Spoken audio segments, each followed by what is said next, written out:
Hello, everyone, and welcome to Old World. Forgive me. We're back with another 2026 Old World Community Tournament stream, part 3 of Cliff vs. Akuukis.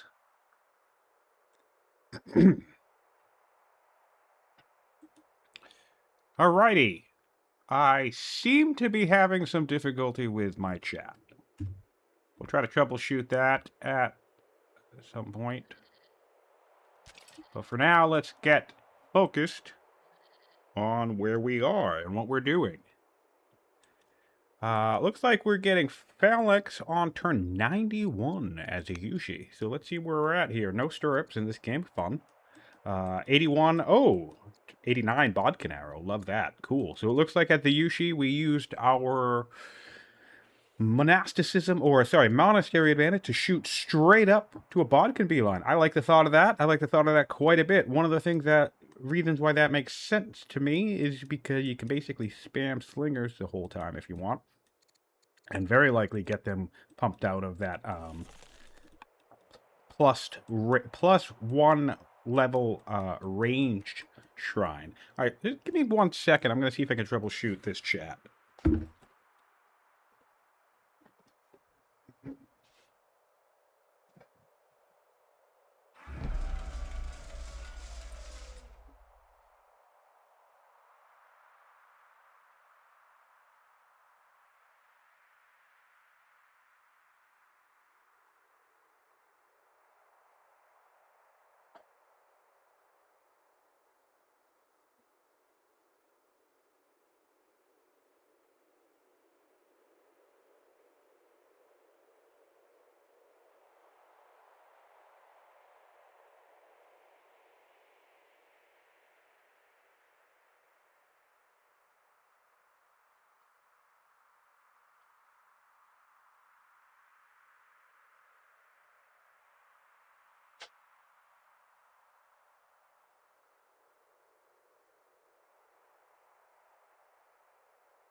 Alright, this should get sorted away. Of course, if you're watching after the fact on YouTube, appreciate you being here. Thanks for giving me a moment here. You always have the luxury of being able to skip ahead a little bit to find whatever point in the video that you want to watch, or to, get back to the action. Alright, hello Skipper, welcome to the chat. And everybody else. We are live. Okay, so let's get back. I don't think I caught... It's occurring to me now that I do not believe I caught any of this game. Usually has a note saying, this is bad. I wonder what that's from. All right, so what we have here is a bunch of hoplites. Oh, sorry, phalangites set up. So what I want to look at are... what we need to do is we need to do a stat recap, right? For everybody just joining this video now, sometimes players skip ahead, especially if this ends up being the last session. I think some players probably just check out the final session of some games rather than watching the whole thing, and that's totally all right. If you're watching after the fact on YouTube, you can watch these videos however you feel free, and however you are so inclined. So let's do a stat recap. Both players similar and competent. That's a good sign for both players. Yushi seems to have taken a Greek city. Looks like both players managed to settle a central site. The Yushi settled Saketa, and then finally, one thing I actually like about this is that the base model remains of the culture who settled the city, which of course does make sense, but I still think it's cool. Yeah, but Saketa was settled by the Yushi, and Antiochia was settled by the Greeks. And now it looks like they've swapped those sites. Curious what an axeman does to one of these phalangites. Not too much, huh? And takes 7 in return. Yeah, that's not ideal. Phalangites are a brutal unit if they are the primary 8 strength unit in the field. Very, very difficult to counter until late stage development. Pretty much the only thing that really does a decent job of countering them is the ballista. And even then, do we have a ballista lying around in Hushi? Doesn't look like we do. But yeah, let's look at this longbow. This longbow's only going to do 5 damage. We'll take 7 in return. Yeah, not a good time. Not a good time. And that and keep in mind that return fire is without the formation bonus. The 5 damage is with the formation, but the counter is actually not with the formation. So yeah, the phalangite. I always like to say this, but pound for pound, I think the phalangite is one of the strongest unique units in the game. 2 phalangites are just incredibly difficult to counter. I think you really don't get a counter to them until crossbows or even swordsmen show up. Of course, the pikeman itself actually outclasses the phalangite, but you can get the phalangite earlier. And then, of course, there are some pretty decent direct counters like the Roman unique unit. But even still, if you beat your timing, if you beat your Roman player on timing on that, it's just a doozy to deal with, really. Phalangites, because we all know that you can get 8 strength unique units in the mid game. That's one of the fun tricks about the unique units, is that they're not actually end game units. They're mid game units that have the power of end game units. So some players critique the unique units sometimes, that like there are better versions of the unit later in the tree. So like the cataphract in favor of the Hittite chariot. Or even the swordsman when compared against, or in this case, the pike when compared to the phalangite. But I think what people often miss out on the fact is that these unique units aren't actually endgame units. The pikemen, the swordsmen, the cataphract are all 8-game endgame units, but all of the unique units, the 7-law timing, those are solidly in the mid-game. Perhaps maybe in the back half of the mid-game for some players, but nonetheless, they're actually mid-game units. And that's what makes them so powerful, is that comparative to most mid-game units, which are all 6-strength units. So you got your horsemen, you got your macemen, and maybe the longbow counts, but even still, the majority of them are all 8-strength units, and they come in and they just severely outclass things like axemen and all that stuff. And I think the phalangite is probably one of the most brutal unique units to deal with. Because they're just so... Really, I mean, as always, the answer to a phalangite spam is mostly just siege. Otherwise, you just really get stuck in the thick of things. Or mass ranged. Which, honestly, frankly, for the Yushi, again, love to see the Bodkin arrow push. Turn 89 Bodkin, not too bad. You can't see faster tempo on that, but they're keeping pace with their opponents. So let's look at charts here in terms of actual science, because I am curious. The Greeks are a sage nation, so I think the Yushi and their monastery spam, if they're going to struggle against anyone, it will be against sages. But no, it looks like we overtook somewhere around turn 56, 55. The Yushi player gained a lead. And let's see how long it took us to actually match our opponent in science, because we were behind by about 600 science, 800 science on turn 55, and it took us to about...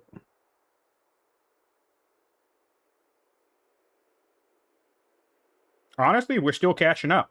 And that's one of the things that's really nice about these Sage opening leads, is that it really pads you with a little bit of a lead. About, if nothing else, well, you get the free tech from Sages. So if nothing else, probably about 1 or 2 techs ahead of your opponent in terms of general pacing, if you're a Sage Nation. But one of the things I actually think is nice if you're not a Sage Nation and you're coming, trying to keep up with their science output in the back half, is that I end up developing a lot of confidence if somewhere around turn 56, or, the mid-game, basically, transition point, I look across at my opponent and they are no longer erudite, and they have either dropped down to learned, or ideally dropped down to competent, because at this stage in the game, if I'm Akuukis, and we know for the first half of this game, the Greeks have been erudite to us, or close to it,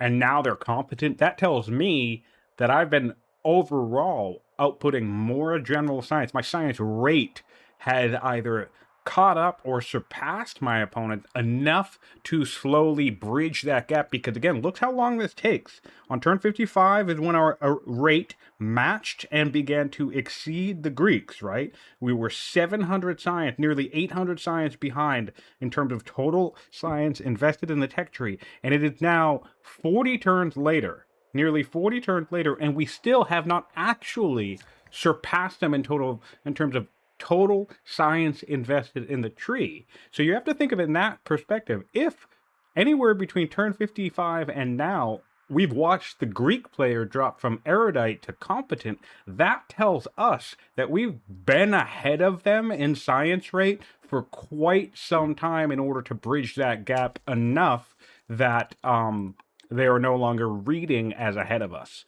So that's actually an interesting thing. Sage nations are also are obviously very powerful for that tech advantage, but in a weird way, sometimes, and schemers are well on another schemers and scholar openers. Scholars especially paired with sages. You know, great combos there for science boost. But in an odd way, I actually love when I play something like, I don't know, a Tamil judge, or what's another good one? What's another fun one? What am I thinking of? Persian orator.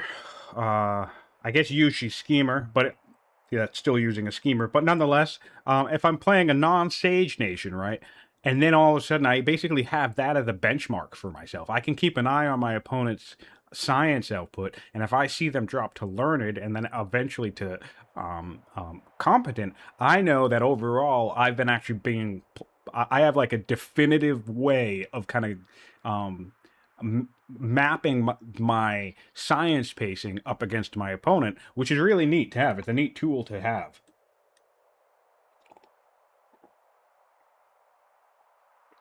Yes, I agree. The phalangite, but the other issue with pikemen, Skipper's saying, they would argue pikemen only outclasses phalangites against other mountain units, against other units.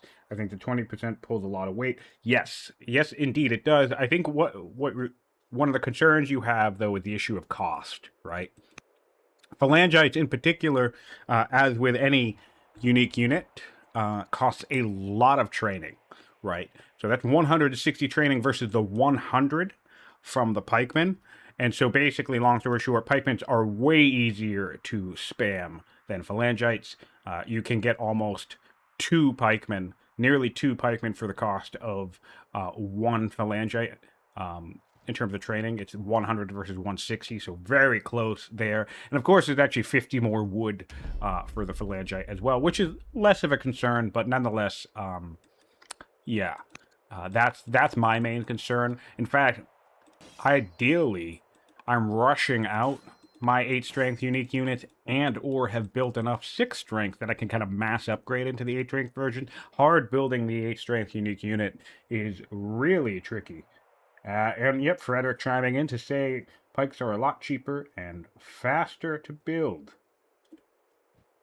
Indeed.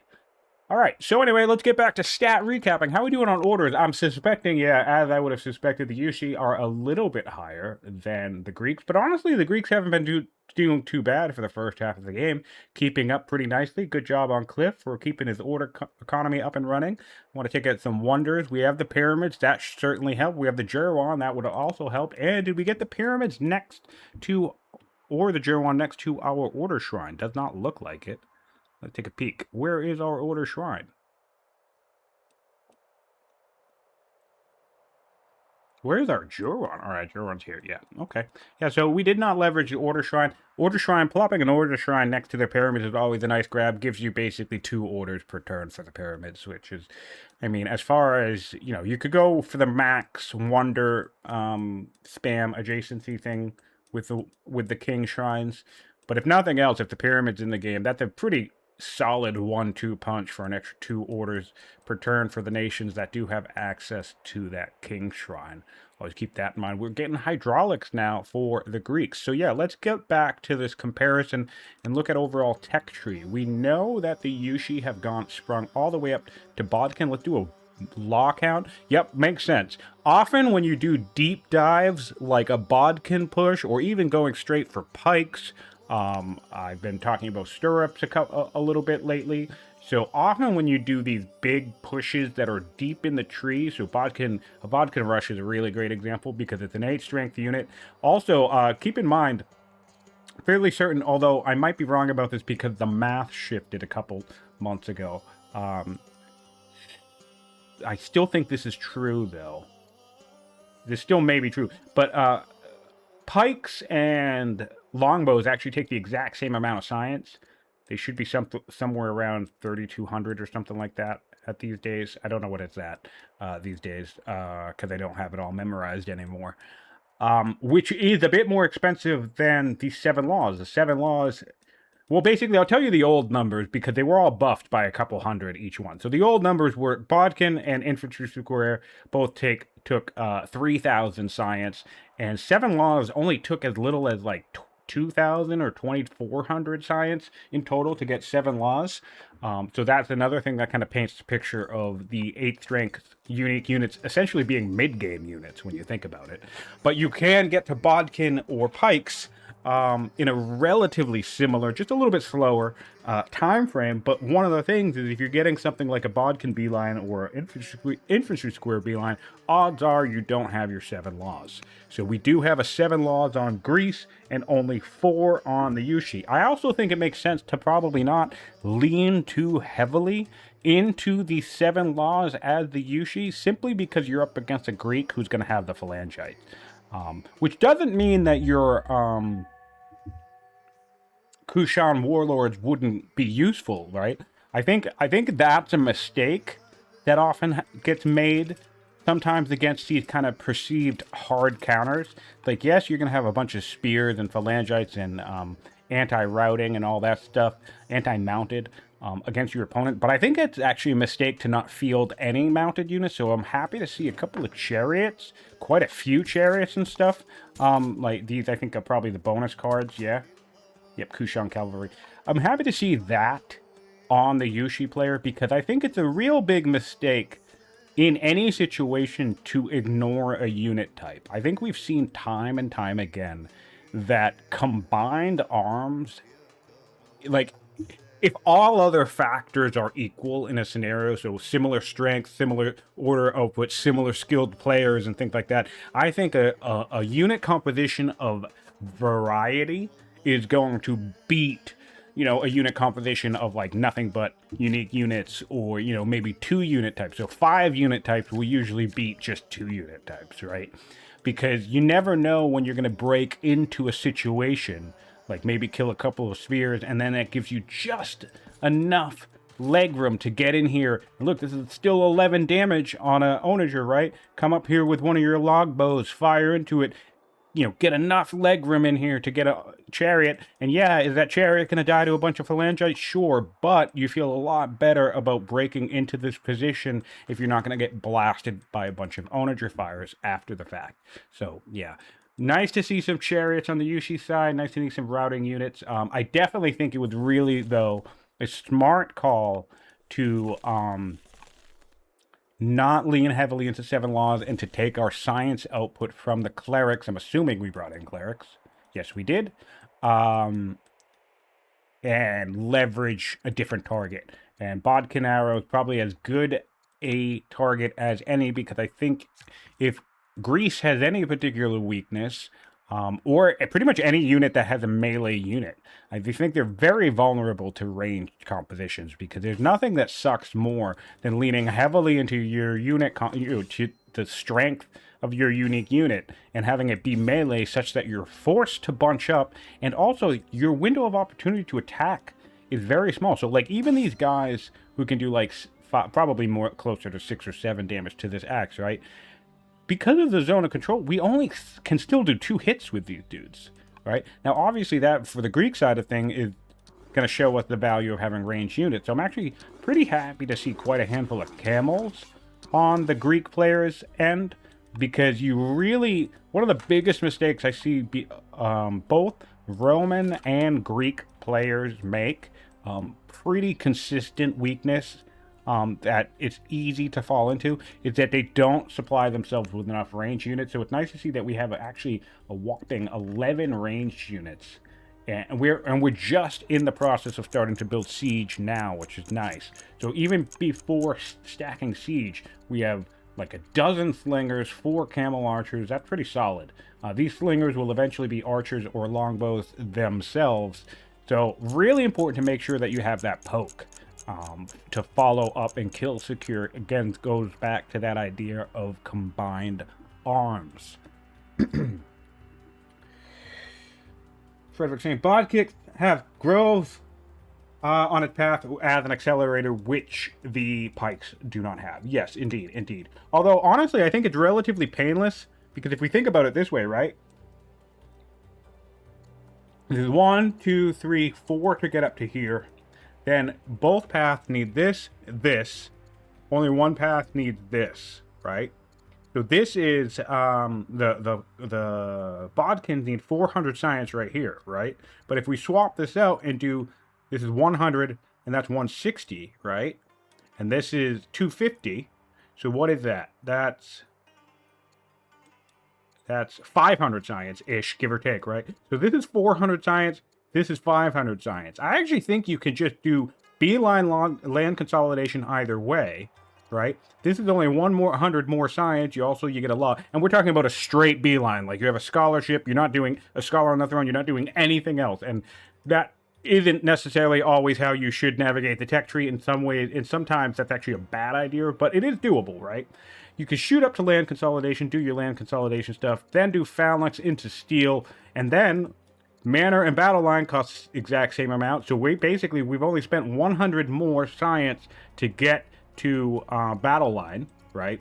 120-ish. Now we're on the same, and now we're spending another 500 science more. So it's roughly only about 600 or 700 science more to do infantry square, which is still, to be fair, a lot of science. But you could still open with land consolidation on a grove opener, you're not really spending that much more science going to infantry square instead. Now, of course, the question is, why not just bother composite bow, manor, and do the whole chain? But still, an option on the table if you want it. I think probably makes more sense with clerics if the groves are supporting you. So if you have something like a Yushi, and look, we actually have 2 monasteries up right here. This ups the value of a land consolidation beeline even for the cleric player. I've been talking lots about going straight for stirrups as a Yushi, but I think another very, very viable beeline, if the map supports it, is take advantage of your cleric opener as Yushi to get guaranteed at least 1 monastery, but probably 2 or 3, depending on how much you stress those religion races. While you're doing that, you beeline straight for land consolidation, allowing yourself to leverage all of the groves in the region. We have 1, 2, 3, 4, 5, 6, 7. That's the magic number for me. I like to see at least 6 groves easily accessible to me on a given map to really start considering a straight beeline to land consolidation. We have an 8th over here. And I think if you do that as a cleric nation, as the Yushi in particular, but any cleric nation, you'll have yourself set up with a handful of monasteries to start supercharging your groves pretty easily, which is quite nice. So that's something for the cleric players among you, and the Yushi players, the people who are looking to practice Yushi. Again, I've talked plenty about the Stirrup Rush, but I think land consolidation beeline is also fantastic on them as well. Certainly in theory, I actually haven't done it all that much because I'm addicted to the whole stirrup thing, and I've tried the battle line rush a couple of times as well. But land consolidation makes tons of sense, especially pads you with very solid long-term science.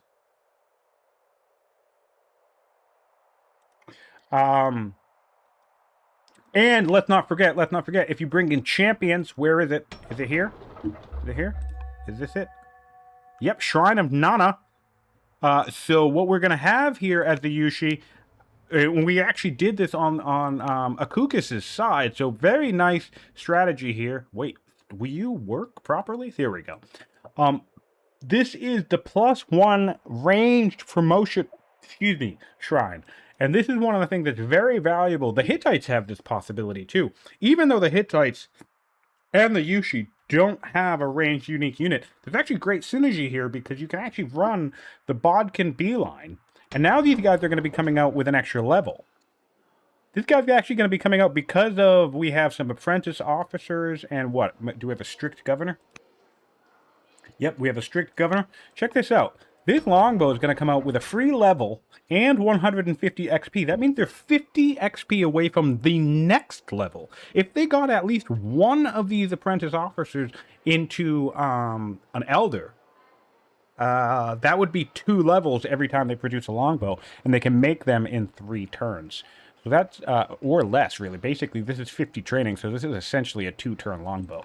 2-turn longbow with a free promotion. Very, very nice synergy there from the Yushi player. In fact, on that note, the front seems to be a little bit quiet, so I'm going to take another opportunity to compare some metrics between these two nations, look at their overall city development in terms of output. We have a great champion seat with 50 training per turn. Then we have a 22, 21, 18, and everything else is 10 and under.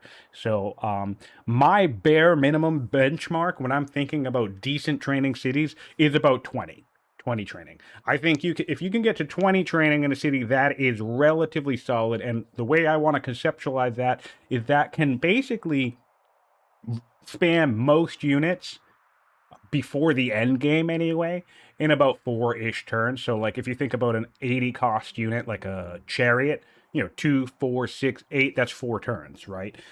Slingers are 3 turns. Axemen are also 4 turns. So 3 to 4 turns is pretty solid. And then of course we start to slow down as we get to the 100 cost units like onagers and longbows. Now we're looking at 5 turns. So that is why ideally I want to see 30 training, and 30 training is probably a relative cutoff point to me, because 30 training is going to get you 3 or 4 turns on pretty much every unit, right?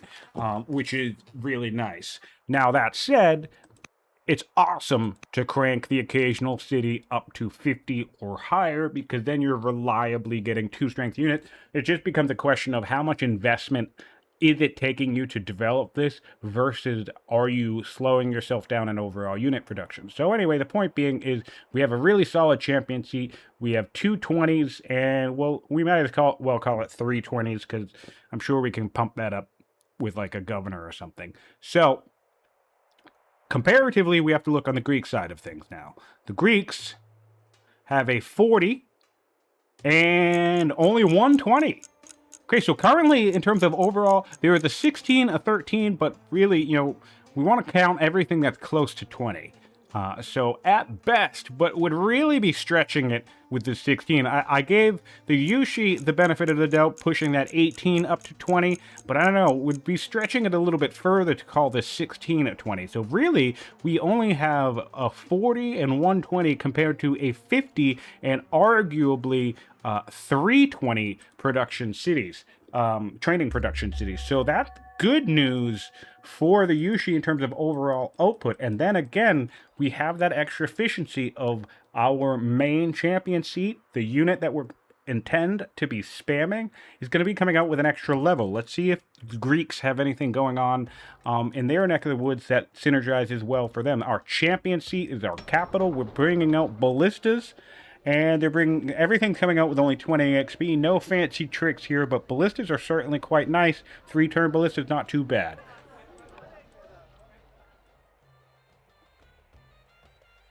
Hey, thanks for the compliment, Constant. This is the first time that I actually feel 100% back casting it. I've been recovering from a cold for the last week-ish, 8 to 10 days.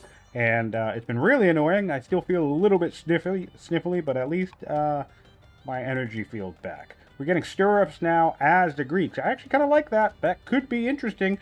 Get us some route potential. If we look over on the Yushi side of things, not a spear in sight. So lots of open terrain here. They are building some forts, but having some mounted access for the Greeks is going to be real handy, especially at this stage in the game, especially if we can get some route. And again, we do need more range support, so a couple of horse archers would be nice. We have the camels for range support, so they probably will suffice in this kind of arid terrain battlefield. However, Oh, can't hurt to get a little bit more range support. Range is always valuable. High mobile range is always valuable. But the issue here with the horse archers and the camels as range is that their range is only 2. So basically, whatever you try to use them up against this wall of longbows, they're really going to get shredded on response. So it's going to be a combined arms approach where you kind of come in with units, do some damage, and try to finish them off with your ranged attacks. All right, here on turn 93, we have the Yushi player posturing outside of Saketa, looking for the retake. I have no idea when the city fell. Let me see if I can take a brief look at the time frame. Somewhere around 69. Saketa was breached on turn 69, so we've returned nearly 30 years later looking to recapture our homeland after claiming the other central site from the Greeks.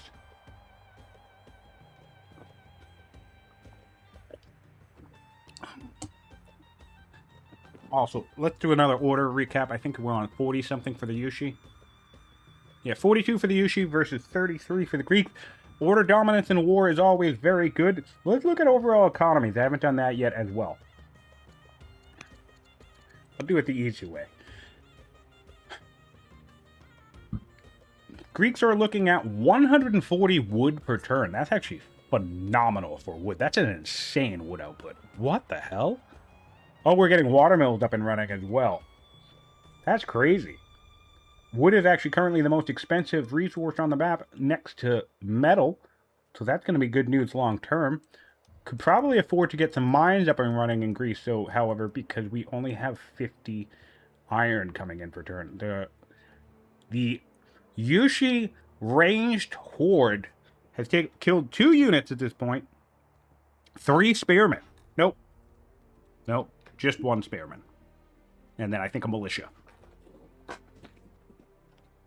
And it does look like the onager has backed off from this hill, retreated somewhere to... I actually don't know where it went. Oh, did we kill it? No. Did we kill it? Well, if we killed it, I missed it. But it doesn't look like any of these guys are in range, so... I don't know where the hell that thing went, though, because I can't see it anywhere. Maybe up here somewhere? This is the correct play, I think. Don't get yourself trapped in this quagmire up north with all these woods and all these phalangites. It's really much better to stake out a position out on these open plains, because even if the Greeks choose to come in and do some decent damage, which they can do, they are going to put themselves wide out in the open and up to be replied by range fire. This is an interesting choice. I don't necessarily dislike this. I would have preferred to make sure that both of our phalangites got their formation bonus. Make sure that you stack them either next to each other or bring in the third one before you start taking hits. Get the most damage possible. But I do find this an interesting decision here, and it could work out. It could be the right call to come in and pressure this location rather than kind of going into the meat grinder established by your opponent. This forces your opponent to either react, pivot north, or maybe you get into a situation where you make a trade. Ultimately, though, you want to make sure that you kill units. We did lose 3 spearmen last turn. So let's see what we do in terms of kill this turn. So far, we have not acquired a kill on the Greeks. I want to look at this power graph one more time where we're going on here so I have a good set. All right, the Greeks have more units that they can afford to lose at the moment, but otherwise they're neck and neck. 190 versus 180. Very, very similar power levels. Okay, Antiochia has fallen and returned back to the hand of the Greeks so far.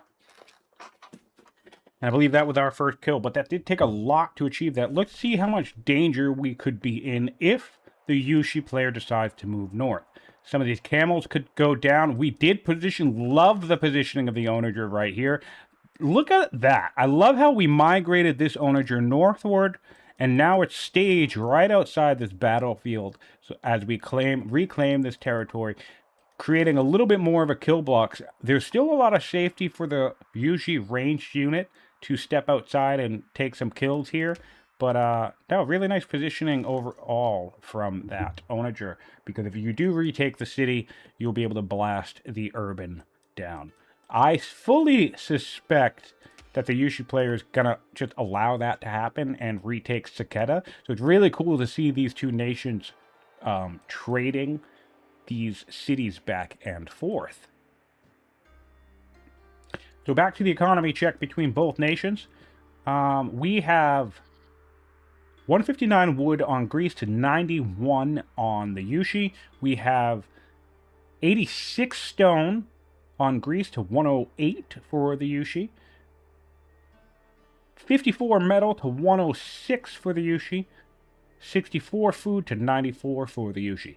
So basically, oh, and then Yushi have a nice 452 gold coming in per turn to Greece's 27. So overall, I would rate the Yushi economy as stronger. The Greeks do have the massive amount of wood coming in, but every other metric favors the Yushi by at least a fair amount at this moment alongside gold. So similar players in strength, similar in knowledge, more competent rather, and even the economies are relatively close. And I think all metrics, however, are currently favoring the Yushi. The Yushi have the higher science rate, they have the higher order rate, they have the higher econ, and they're slightly under unit count. But we do know, as I compared the training across several cities, the Yushi player actually had a higher ability of outputting units than the Greek player. So all signs pointing towards the Yushi player winning a battle of attrition. Wow, look at this. I didn't look at this map at all. Look at this really cool coastal highway down by the Indian Ocean here, along the Hijaz and Akuukis mountains. Really, really cool possibility here to get up a coastal highway along the south here. Looks like the Greeks never took this city from the Danish site, from the Danish people. But yeah, it could be interesting to see if the Yushi try to pivot and make a play down here. They probably won't have to. But still, could be interesting. The Yushi are going back in. Interesting. They're coming back in to fight outside of Antiochia. And I find that interesting. We're getting battle line now. Anything marked? We have... Oh, yeah. So here's the clock for the Greek player. We could very well see swordsmen show up in the tournament, and these guys will brutalize the phalangites and pretty much everything that goes with it. So it's nice to see ballista coming down the pipeline for the Greeks, because that's pretty much going to be the only thing that potentially saves them from a horde of swordsmen showing up. But yeah, swords and Bodkin is going to be really brutal. I'm not really feeling this attack right here. But yeah, one thing I probably would have done too is kill the scores of weak units. You could have secured every kill in this region easily. Without really putting much in this region at a loss, because we have a fort back here. We would have had more longbows and stuff in the region. Greece would have been hard-pressed to come out and attack more. And that's something I like to think about in terms of long-scale conflicts. We know this fight is going to last a little bit. Even though it's just garbage, I try to see if I can kill more units overall, because these units will be, like, these spears and these slingers, they will be able to guarantee kill secure. And they will also be able to provide zone of control situations that could be tricky for me to deal with. So I feel like we could have killed about 5 units here without losing any in return. And instead we will have killed only 1 unit, potentially 2 if we come up here with this Kushan cavalry. And I'll be curious to see how many we lose next turn. 2 orders left. Lots of training in the bank. Let's take a look at Greece's training. Oh, that's another great thing that favors the Yuzi. There is nothing better than having a massive stockpile of training in the middle of a fight. And we have a massive 196 training coming per turn, compared to Greece's, who has only 96 training at the moment, with 42 coming in per turn. So, huge advantage there for the Yushi player at the moment. And it does look like we got a kill. So, okay, we've gotten 2 kills as the Yushi player, and now we're going to send it back. We have 1 order left, but we're going to send it back, I suspect, soon to be hero heir. Oh, we have a hero on the throne! No. Sorry, we have a hero heir, 46 years old. That actually might be worth an abdication to be honest. Where is our hero? She's around here somewhere. She's right here. Yeah, that could be worth an abdication. If Greece comes in here hard and doesn't kill too much stuff, that might be worth thinking about abdicating on the next turn and just doing a surprise massive amount of damage with a launch offensive. Do not forget to the fact that you do have the ability to abdicate into these rulers and kind of surprise your opponent with well, their abilities. You know, there's nothing quite like abdicating into a hero, a zealot, a tactician, and surprising your opponent with a stun, launch offensive, or massive amount of mobility, or even a commander, surprising them with huge flanking ability from a routing, especially because you don't get to see like the highlighted unit. This isn't gold, so it can be very easy to just kind of look across this battlefield and think, okay, he has a hero, he has a zealot, he has a commander, but you're not really paying attention to if any of these are the heir, and thus could immediately take over not just the kingdom, but in the heat of battle, right? Greece's orders are a little bit low. They do have 7 laws, so let's see what we got. We have divine rule and monotheism, but I'm going to guess that we didn't have the opportunity to go around and spread our paganism everywhere, but we'll check on that now. We have 3, yeah. So I'm guessing we jumped right into monotheism, which does make sense. This is not a bad idea, but if we had the time or the moment to do a polytheism and drop a shrine everywhere, that would have been worthwhile and increased that order econ. I suspect, given the fact that we've had some conflict in this game, in the center, maybe that was not a major priority.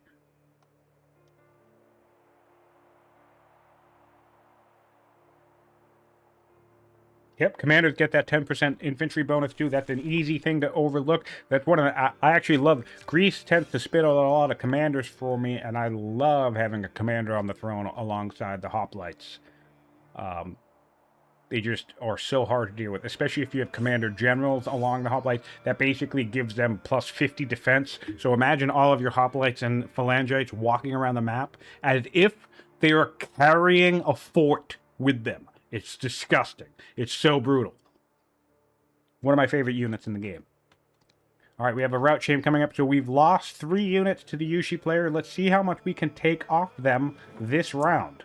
24 orders left. Coming in with a chariot.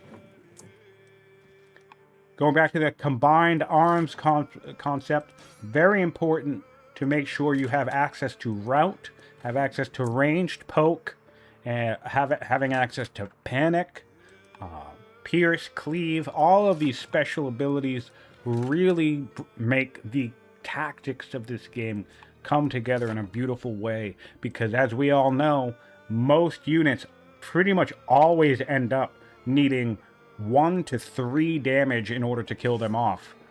Look, so here's another one. If we got another phalangite attack in here, we'd literally be 1 damage off, right? So that's why even something as simple as a slinger right here. This is a highly promoted 8 strength unit, and this slinger would do the 1 damage we need to secure that kill if we get enough big damage coming in from something else.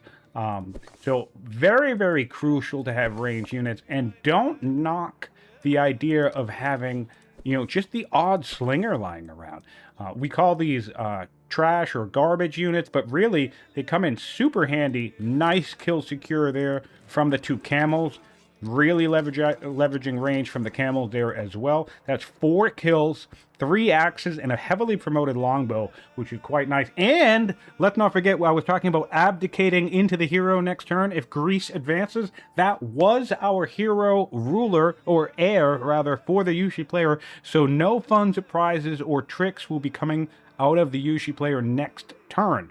This was a solid response from the Greeks, and I think probably an indication of why I really wouldn't have pressured this city if I were the Yushi. I would have stayed down here out in the open, secured a couple of kills, maybe kept attacking the city, or if nothing else, maybe migrated northwards but not in range of attack range just yet, and maybe retained my position on this hill.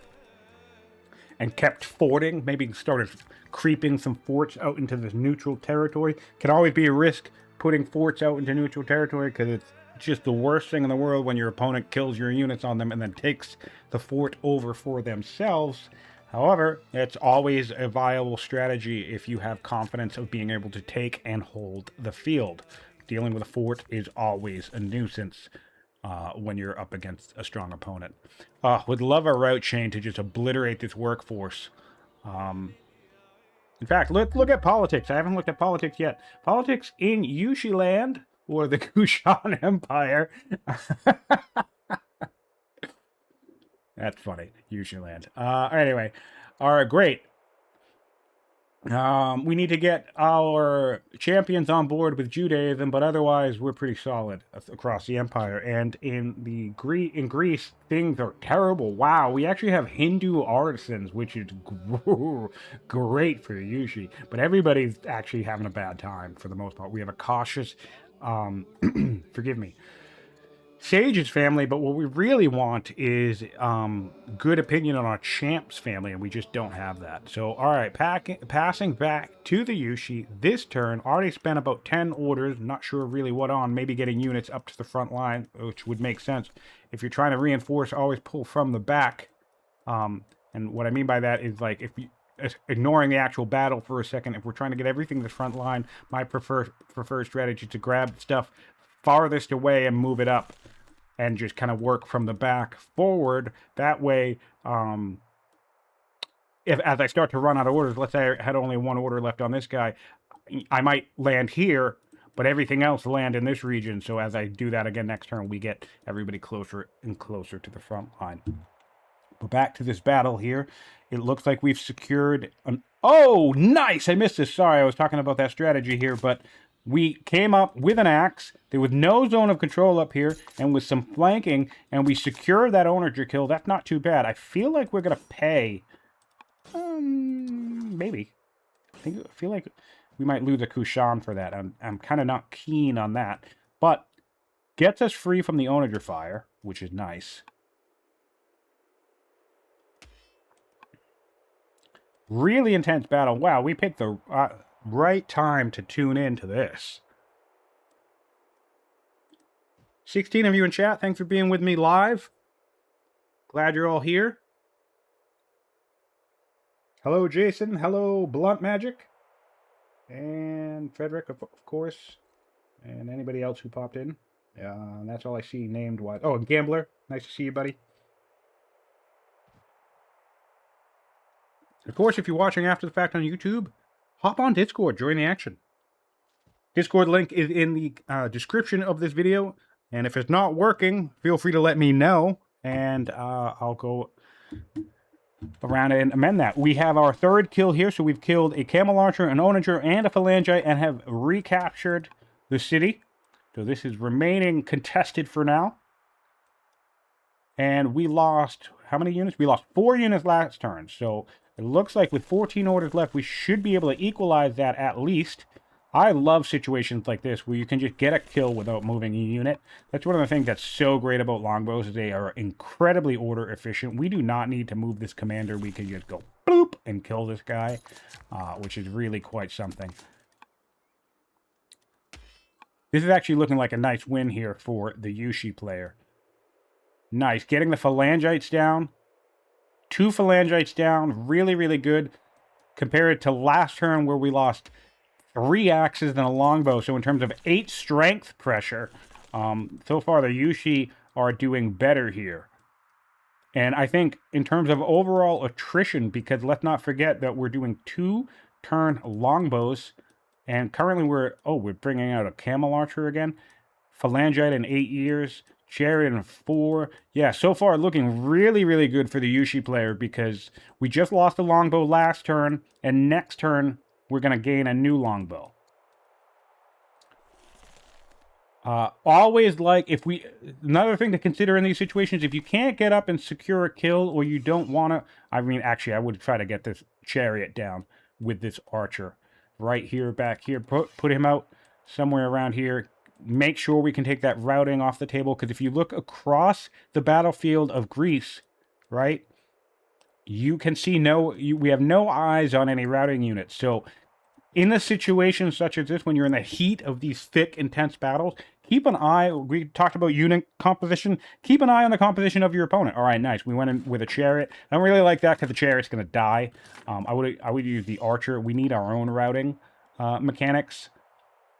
But yeah, high priority kills for you as the player is routing units. If you even just 1 or 2 routing units in your opponent's army, especially if you're in a situation like the Yushi right now, where they have literally 1 spear in the region, a conscript. So they have no zone of control stuff they can do. Oh, we're dumping training on this. All right. We got another kill. 6 kills for the Yushi. 2 Phalangites, a Chariot, a Ballista, and an Onager. That's a very great round alongside a Camel Archer, crushing it on Akuukis' end. Really nice performance here, and we're gonna pass it back to the. Honestly, how much training did we have? I might have spent the 100 training just to get that extra 3 damage on this guy, to be honest, because this guy's very likely dead anyway. So you might as well get your mileage out of him.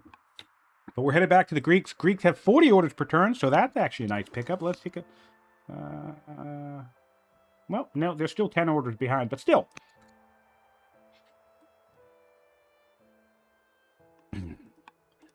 All right, so that round went amazing for the Yushi. Both players are still similar, but if I were to check the graph, yeah, look, that's it. That's the thing that you do not want to see. Of course, the Greeks can't see this. They can only see their own plummeting cliffside power scale. But yeah, man, this can be the turning point. Because think of it this way: if you are, 4, 3, 500 power beneath your opponent, and you're already starting to prove that you can win battles by having a couple of good turns, that makes it more and more likely, of course, unless your opponent comes back with a really strong turn of their own, that makes it more and more likely that you will continue to press that advantage and take kills, frankly. So that's a really good play here. 2 kills for the Greeks. We did get up here and get this axe, and we just killed a Kushan cavalry.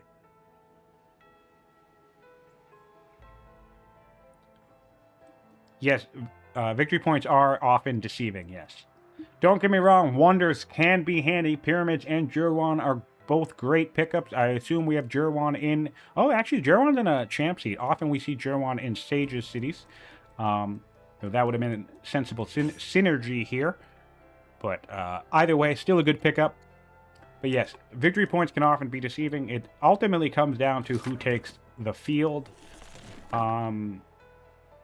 But yeah, having a victory point lead is fantastic if you're able to turtle up and prevent an attack. But the Greeks have engaged out in the field, and it's not going well for them.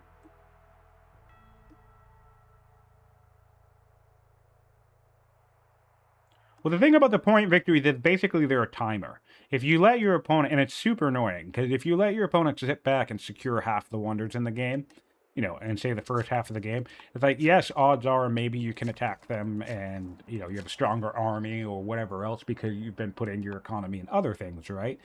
But the frustrating issue becomes is if you can't, because if your opponent sets up a bunch of forts or onagers or hits their 7 law timing and you aren't quite there yet, then it basically, but what it does is, though, it puts you up against a clock such that if you can't, basically you're forced to win in a certain time frame.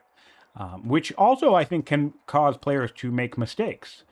So that's the other thing about feeling the pressure of being up against a point victory, or your opponent's careening ahead of you, is that can throw you off your game and cause you to make unfortunate decisions because you're focused on the wrong stuff.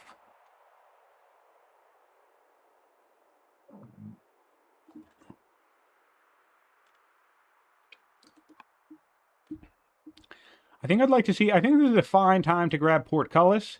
Alternatively, a great time to grab Orthodoxy, but I think with this active warfare going on, Portcullis is the more sensible decision. We have scouts in the region, 2 scouts in the region. It would be fantastic. Oh, no, we're going directly for courthouse.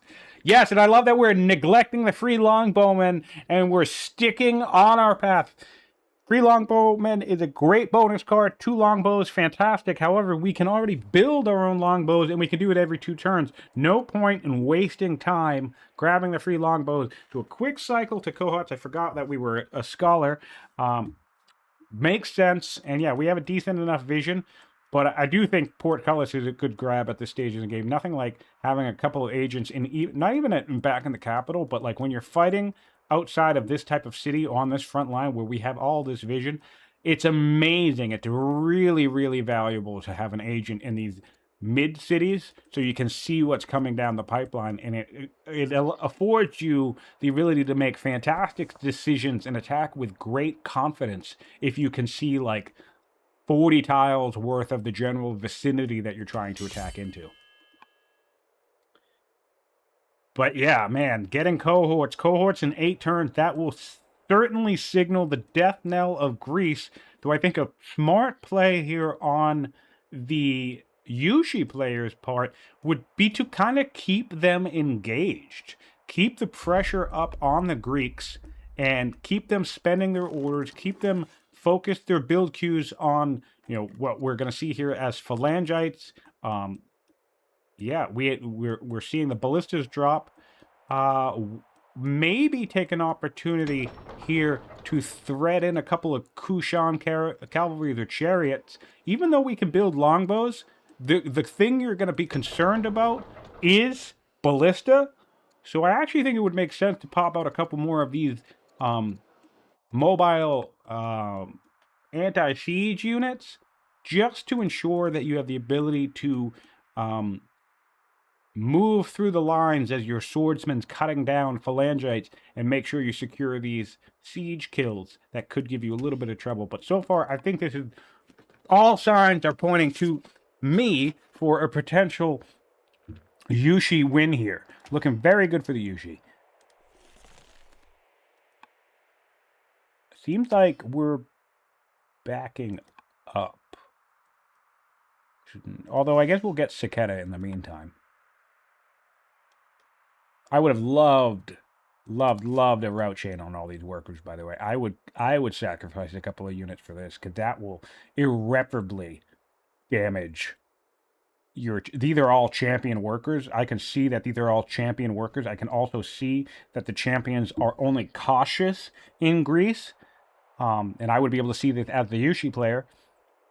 So killing 3 workers in 1 turn would bring them to, at the very least, upset, probably angry, and they would sit there for at least 10 turns.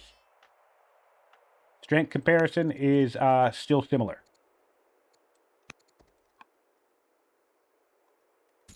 Nice. Securing some kills out here in the open.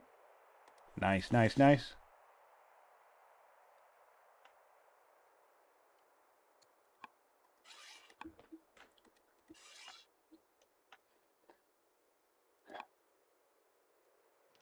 Yeah, this is looking really, really good for the Yushi. Which honestly just tickles me immensely, because I feel like there are some players who think Greece is a counter for the Yushi. So I really am happy to see the Yushi player adapt. I've talked extensively about how the Yushi player the Yushi nation is highly adaptable. As much as I've talked about stirrups and how much I love it, I've also said you can kind of, the one thing that's interesting about them, as difficult as they might be to get a handle on, what makes them so interesting is that you can kind of do whatever you want with them. So you can run the stirrup rush if you want, but if you don't want to, you can go to battle line, or in this case, another option, you could go straight to bodkin. I said this a while back when they usually were being discussed and as possibly weak.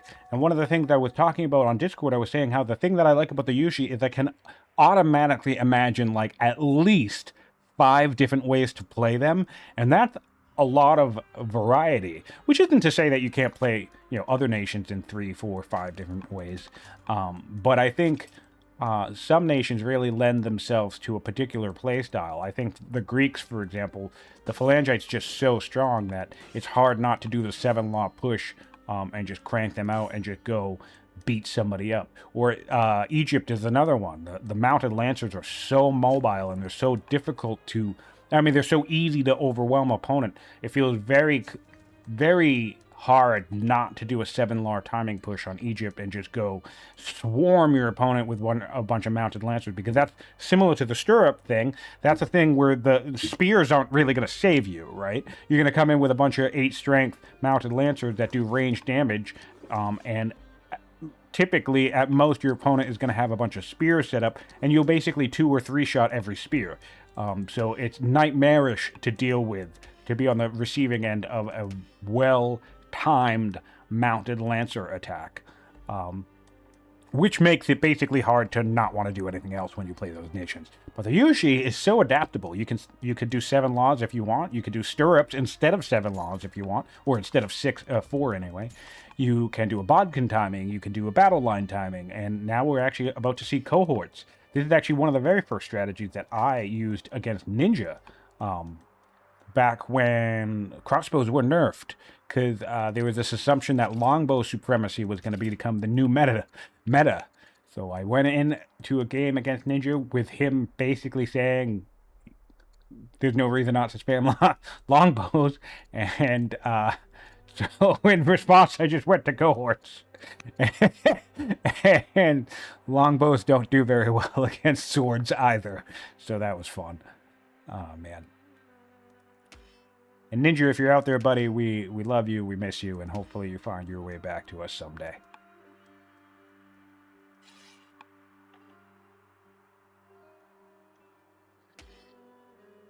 Onager coming out in 1 turn. Why are we doing it? Oh, Onager, there's free Onager. Yeah, okay. Not too bad. We need the cycle anyway. We're schemer. I don't know. It's the thing here, the issue I'm having here with the Greeks is that I don't see anything that saves us. Ballista will be helpful. Look at this. A ballista will still do 8 damage to these longbows. 7 damage. And the same will be true with swordsmen once they show up. So if anyone's curious what is a decent counter to swordsmen, it still is ballista. That's one of the reasons why the ballistas were nerfed after last season, because the ballistas hold their weight throughout the entire game. And I still think that that's true even with their 5 strength output. They used to be 6 strength, for those who did not know. But that's one of the things that made them so strong. You could go right to hydraulic, spam out a bunch of ballista, and that's going to carry you even to the late game, because a ballista is going to obliterate a pike, it will obliterate a longbow, a swordsman, and that's still true, I think. Maybe, not in the same way, but now what's nice is now ballistas are a little bit easier to kill on the flip side, which is nice.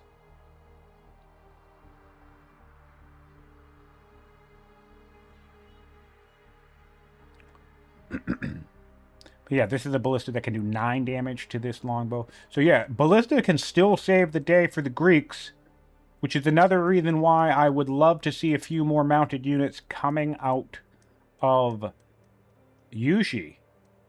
We were doing a bunch of biremes, which I find fascinating. Are we going to turn this... Oh, we're building 4 biremes in the Kushan Empire. Where we're headed with this? Probably down here would be my guess. Do some fun staging. Get a bunch of swordsmen in this city. Get your navy lined up about here-ish. And then just in one quick turn, once you're fighting an entrenched battle up here, go up here. Pick a fight. Anchor all the ships. And then laugh as you're able to teleport a bunch of units into Corinth and blow it up.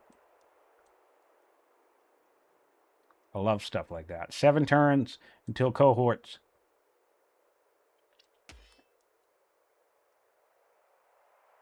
Oh, I love this note. I missed this note from the Yushi player. Check this out. Let's bait to the city and take the plus 20 order tech on turn 23. Turn 93, sorry. I love that. The order boost is so great. It's incredibly difficult to utilize. But man, if you can get it in timed correctly for like a push or mid-combat arrival, it's really, really useful. Or another way to use it too, if you do get it on relatively normal timing, like around, earlier in the game when you're building spears or whatever, another good way to use it is to get everybody to the front line, right? Because we talk about sometimes how you can like be spamming unit from your champion seat, which is great. It's increasing your power, but it's hard to move them everywhere.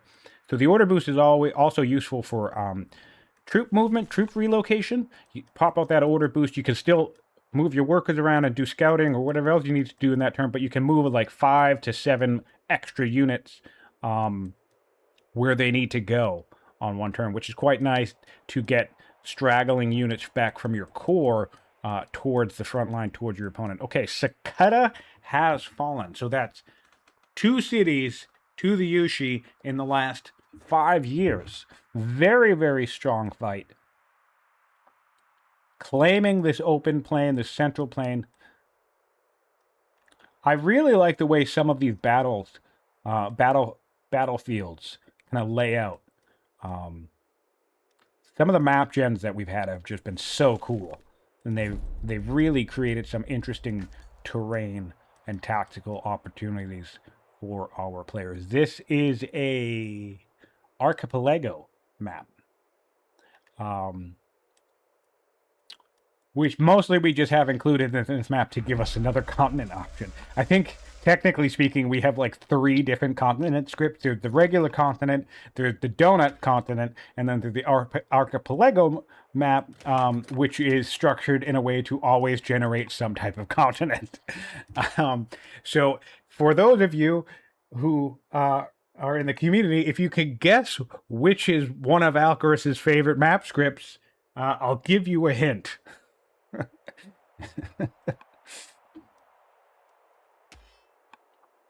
I think the same is also true with the Arid Plateau map. We have both versions of Arid Plateau, but Arid Plateau small seas, Arid Plateau large seas, and then the Inland Sea map are all not the same, but they're very similar. It's here's the land mass with some water in the center of it, and go figure it out. Those are about 6 scripts that give us a similar variation on the general theme, which is one of the things, which is not bad, by the way. I'm not criticizing that. But my favorite scripts are the ones that really shake things up. So even when you have lush desert versus desert no coast, those might as well be completely different maps, because the lush desert gives players one entirely unique set of challenges and landscapes, being that it's a little bit larger and there's normally a peninsula with tribal stuff, right? And then the desert no coast is a completely different animal where there's no rivers, no water, no coast, and it's very resource scarce out in the dry desert, out in the open. Yep, new UG strat coming from out of our coup. We call this basically a Bodkin beeline. More or less. What's interesting here is Spoked Wheel actually wasn't even bothered with until turn 71. So I'm trying to figure out timing here. Steel was done early. Interesting. We went to Steel very early. This was probably to deal with in the event that we got ambushed by a bunch of hoplites, excuse me. So it looks like the early push was Steel. So this actually wasn't even I wouldn't even classify this as a Bodkin beeline. If this was a straight, I'm going to hop back here one quick second. This was, timing is 89. I think you could Bodkin beeline yourself in about 60 turns, to be honest. Very easily. 60, 70 turns, if you know what you're doing, and you really just punch it straight up to Bodkin. Obviously, as Yushi, you're using the Cleric science spam, and of course you're hoping for groves along the way, so you want a grove heavy map if you can get it. But yeah, I think you could clear this in about 60 or 70 turns.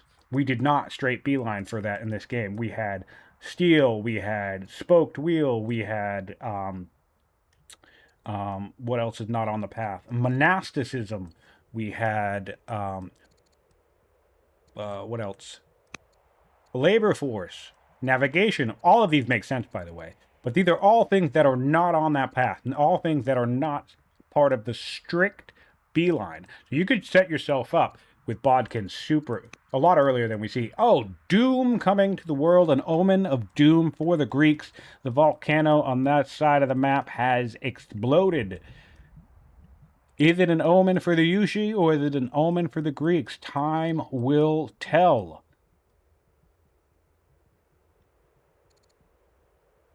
Oh, wow, the Jebel is in the game. And it's just being constructed now. I missed that. So that's a pretty late Jebel. But that'll be really nice for the Greek player, because their current handicap is orders, or among other things, their current handicap is orders. So the Jebel for Greece is a pretty big score, especially this late into the game.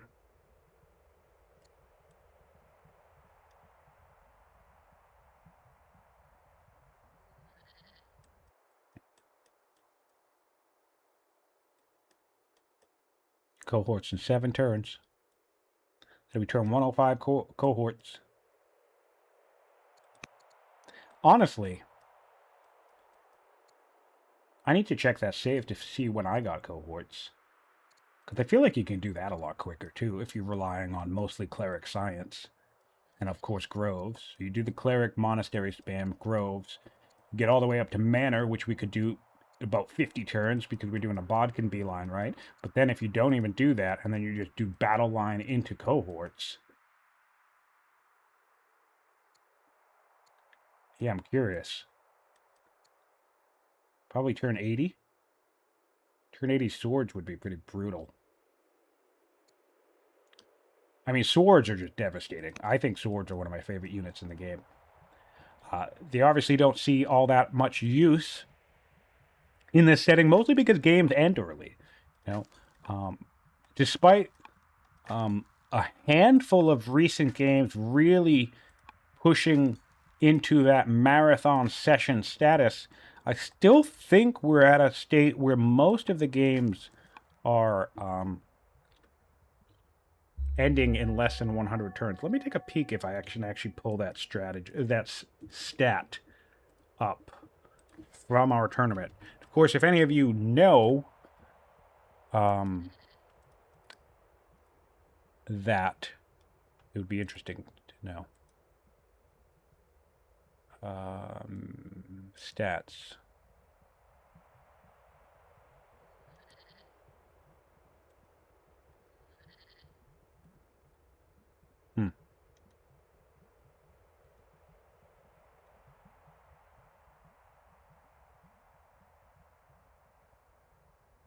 Beck, if you're watching in the chat, do we have a stat anywhere in the tournament stats section? I'm not seeing it. That tells us the average game, because I know our old app that we used for last year's tournament did like average turn number of games, and average turn of games, or the average turn that games ended, something like that. I think last season it was something like 78 turns, 76 turns with the average game length. I'd be curious to see where we're at now, because for those of you who don't know, we're only in round 2 of this match, and we've already played more games. I'm pretty sure we've already passed the threshold where we've played more games than the entirety of last season. Last season's total game count was 58 games. Oh, actually, maybe we're not quite there yet. Let me peek at that. We're at 19 plus 31. So we're at 50 matches currently that have been finished. So yes, we've certainly been playing, in terms of all the ones in progress, we've certainly surpassed the 58 amount already. But in terms of ones that have been finished, we're not quite, we're 8 games behind. But yeah, so by the end of this round, by the end of round 2 of the tournament, we will have had more games than the entirety of the last tournament in total, which is just insane to think about. And so much fun. Appreciate everybody's patience, by the way, with some of these games. I understand that, again, we've had a few marathon sessions, but we've only had a handful of dropouts as well, which is quite nice. Everybody's kind of seems like they're in it for the long haul, which is pretty cool. Hey, Bull Moose, welcome. Welcome. Yeah, this seems about right. It seems like, although Battle Line was delayed, but yeah, it seems like we went up to Steel for safety would be my guess. And then we can see land consolidation not too far behind. So I think there was eventually was like, oh, we have Groves. And honestly, I just, in general, when you're up against Greece, you really don't want to lean too heavily into the whole Yushi gimmick, whether it's stirrups or the 7 laws things, because, I mean, you really want all that going up against Phalangites? Probably not. We definitely have been making good use of mountain units on the Yushi side of things, but I think ultimately grabbing Bodkin was incredibly smart, and yeah, we will be closing out with cohorts in no time. One thing I'm kind of surprised I'm not seeing here is more Axemen being built. It does increase the cost substantially, but in the 6 turns it will take us to get cohorts, we could get ourselves 3 Axemen, which would instantly become 3 swordsmen. And that's even though it is more intensive resource-wise, that's my preference. Although we have plenty of Axemen. Let's take a peek at the Axemen in the Yushi Empire. 1, 2, 3, 4, 5, 6, 7, 8, 9, 10, 11 gross. All right, so we're going to have 11 swordsmen. In that case, since I already have plenty of Axemen, I think this is the correct play. I wouldn't be building more because I would now want to stockpile my metal to ensure that I can mass upgrade all of these things as much as I can.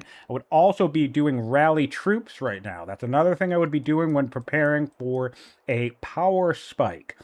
My ideal here is to get every axe I have up to this front line in any direction that I can, right? Turn in 6 turns when cohort lands, upgrade every single one of them. Not 2, not 3 at a time. Every single axe I have access to into a swordsman immediately. That way, on the next turn, I can charge at my opponent who's probably shitting themselves thinking, oh no, what am I going to do?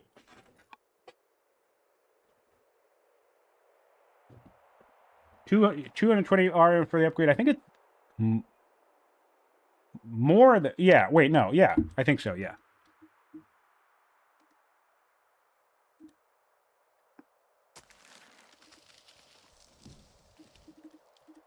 Yeah, 220 for the upgrade. So we're at 700 now, and with a decent amount of gold income as well. So I think we could get there if we don't touch our metal output. Cohorts actually just dropped down to 7 turns away. So we had a little bit of a science dip there, which is interesting. Our hero is on an axe. Fun. So that axe will get upgraded to a swordsman. Oh man, we could do the most brutal launch offensive. Forts are going down in Greece. That's something I think I want to stop if I'm the Yushi player. I don't think I want to let that happen. So I think we can access this onager. There's no other onager unlimbered. I think it would be actually worth it to skirmish a little bit more. Yeah, pop up here. Kill the phalangite, get rid of the worker, get rid of the onager as well, call that a move, and take whatever losses we have, because we know we're coming out with a heavy hit soon. So even if that was a bad trade, I talk about making uneven trades often, and just for my taste, I really, really don't want to see a bunch of forts pop up. I can't stress enough how absolutely annoying these things are once they become spammed everywhere. I'm sure by the end of this tournament, everyone will realize the absolute absurdity of forts when you just spam your defensive position with them. It's just so ludicrous. So a great way to bait me is to start building a fort. If you ever want to get me to attack at an unopportune moment, because I might just try to oops, excuse me. I might just try to swear less. Sorry, guys. I just might try to pop in here and dislodge this fort before it can get set up. And who knows? Maybe you lure me into a trap that way. But I think there's enough cover here in these woods and stuff to, oh, look, yeah, we can do 7 damage. Yeah, that's an easy grab. I don't think we'll lose much. Three damage off of a conscript, of all things. Yeah, they'd send this guy up here to kill out an onager.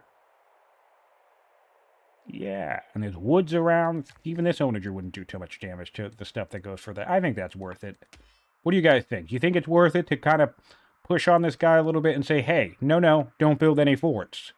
Or you just leave him be, let him fort up, and wait for your swordsman timing? As Yushi, I would assume that I have more orders than my opponent. Especially because you can also deduce this, right? Depending on how much we can see. If we look at the... So this is what we can see as Yushi, right? We have eyes on this territory. Even in the fog, we can still see what I'm about to point out. So even if you don't have actual vision, with the fog revealed, you can see this stuff. So I would see that my opponent has divine rule, right? But then you can actually just go around to all the cities, be like, okay, no paganism here, no paganism here, no paganism here. All right, none here. Okay. Okay, here's some paganism, here's some paganism. Basically, you go around, you look at all the cities, and then you, as the Yushi player, can be like, all right, so it looks like divine rule is only giving him 3 orders per turn, which then helps you kind of, especially if you had divine rule and you had that you put a shrine in every single one of your cities, and the Yushi player didn't do that, but just for the sake of the argument, you'd know that you're getting 11 orders for divine rule, and your opponent is only getting, 3. And you can do the same thing with monotheism, too. You can just look at your opponent and be like, okay, they're Christian. And you can just do 1, 2, 3, 4, 5, 6. Okay, they're getting 6 orders per turn from their state religion. Pretty simple.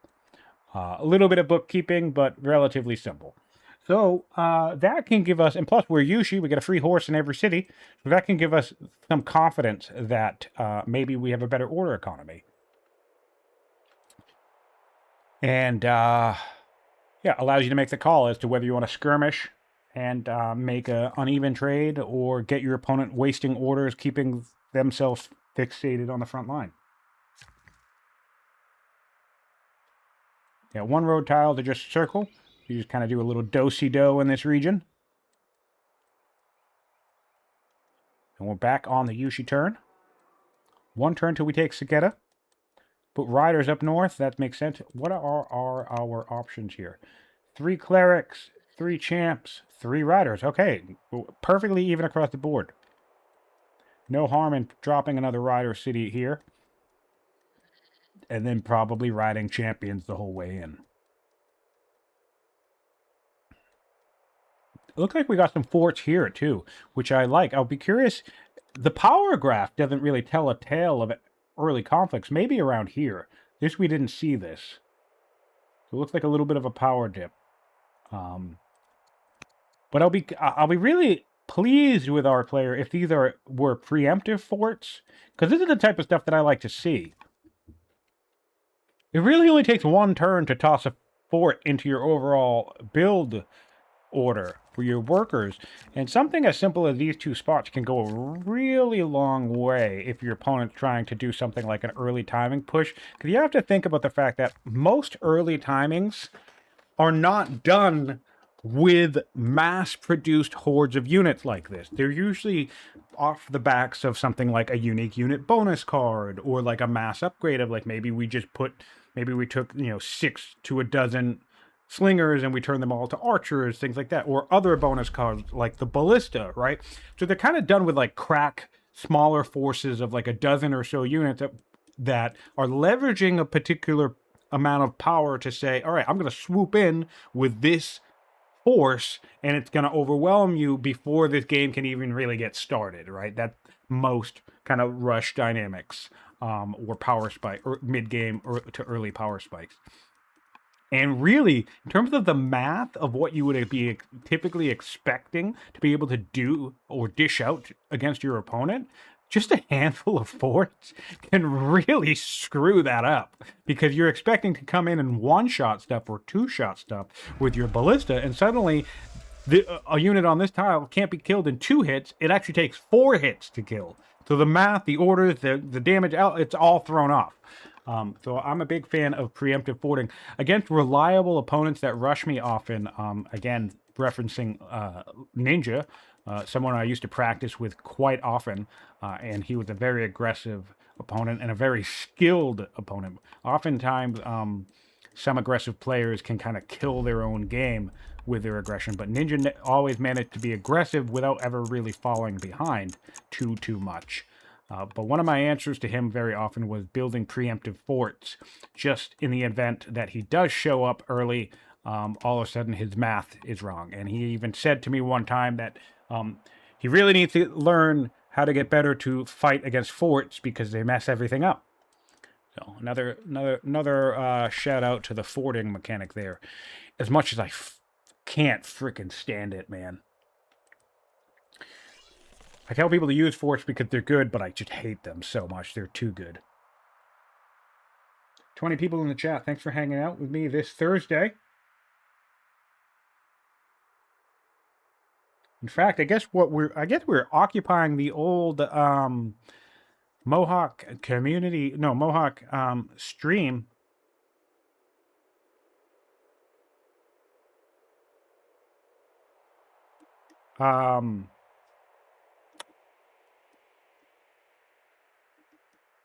Timing.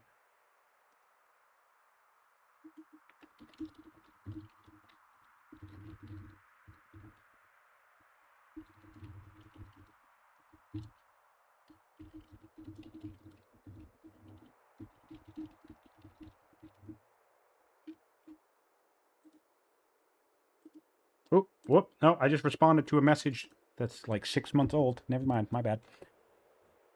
Okay. 6 turns, 4 cohorts.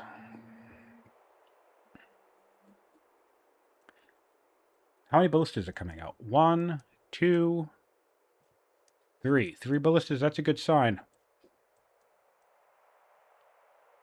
But what you're also going to want here is horses. Because let's talk about the swordsman again, right? The swordsman is immensely powerful. 8 strength unit, that's fantastic. Cleave 2, which is 50%. That's gross, right? But the most important thing is it's anti-melee. Oh, yeah, sorry. Yeah, it's anti-melee versus infantry. So, to your 6 strength horse unit, or whatever else, or your 8 strength, heavy 3-man chariot, right? This is still just an 8 strength unit. It's like any other 8 strength unit. It might as well be a longbow, right? So they're vulnerable to routing. So the 1-2 punch combo, if you feel like you're going to be dealing with swordsmen, is ballistas and horses. That's what you want. So another shout out to Stirrups there. If you aren't a nation with unique horse units, but even the chariot will do, because again, all you really need to do is be able to keep securing the kills. Mass rain damage, raged damage will also help as well, but again, ideally in the form of onagers, those siege and horses will do a good number against swordsmen. So it's nice to see some ballistas coming up. We need to, in fact, didn't we get stirrups? We did. We turned 97 stirrups. This is the tech we want. Ironically enough, we're getting a horseman now. Ironically enough, that is the exact best combination we could currently be fielding with the composition that could signal our impending doom. I mean, could we do better if we had more science or were late in the game? Sure, absolutely. But the 2 techs that we have access to now, ballistas and horsemen, I mean, that's a pretty sufficient combo. Because let's keep in mind here, we could do as much damage to this longbow as we would do to a swordsman if it were a swordsman. So that's 8 damage. And then this chariot will hop in here. Is this probably wooden, huh? No. Okay, great. So this is no combat. The chariot would only do 2 damage, right? But with enough onagers, right, that's another 5 damage. So what do we need more? We did, that was like 9 plus 5 is 14, 2 brings us 6. Oh, actually, the hoplite would get nerfed a little bit from the swordsman. Camels, maybe? Yeah. It's gonna be tall order, but... Well, actually, this guy will do more damage. This guy will do more damage once he's a horseman. He'll probably be closer to 3.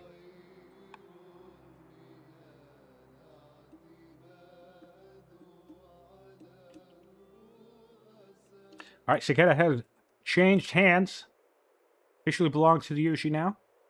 No, we're now at 4 turns. We must have gotten a science event. And we are rallying troops. Love to see it. And our hero has hit the field. Oh man, yeah, we're getting very close to punch time. We're getting very, very close to punching the Greeks.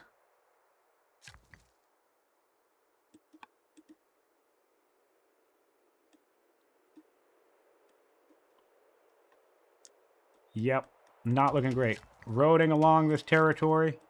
Love to see the roads coming up. Love to see the axes coming up.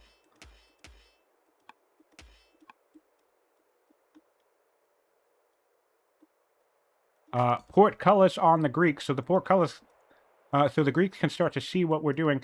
And we're bringing some units south. Our hero is south. Ah. All right. I don't think I like that, to be honest. I think the hero will be strong enough to do the launch offensive up on the front line here.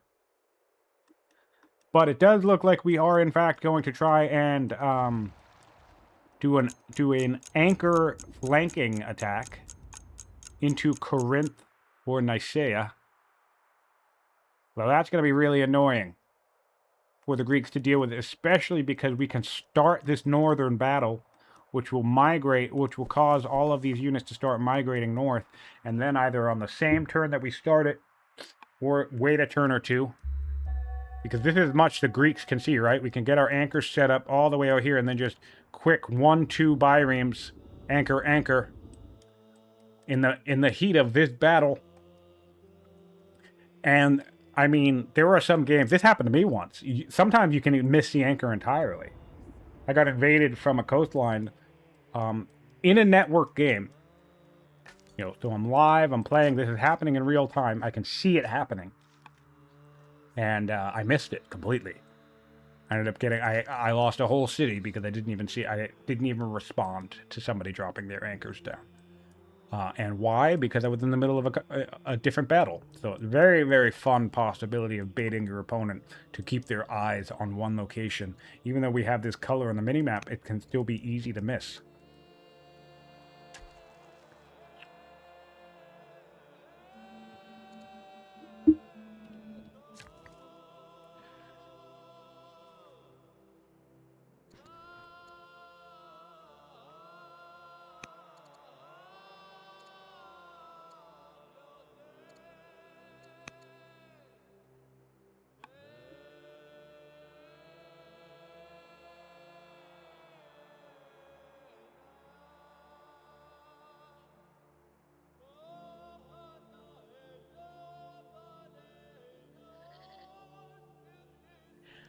This will be...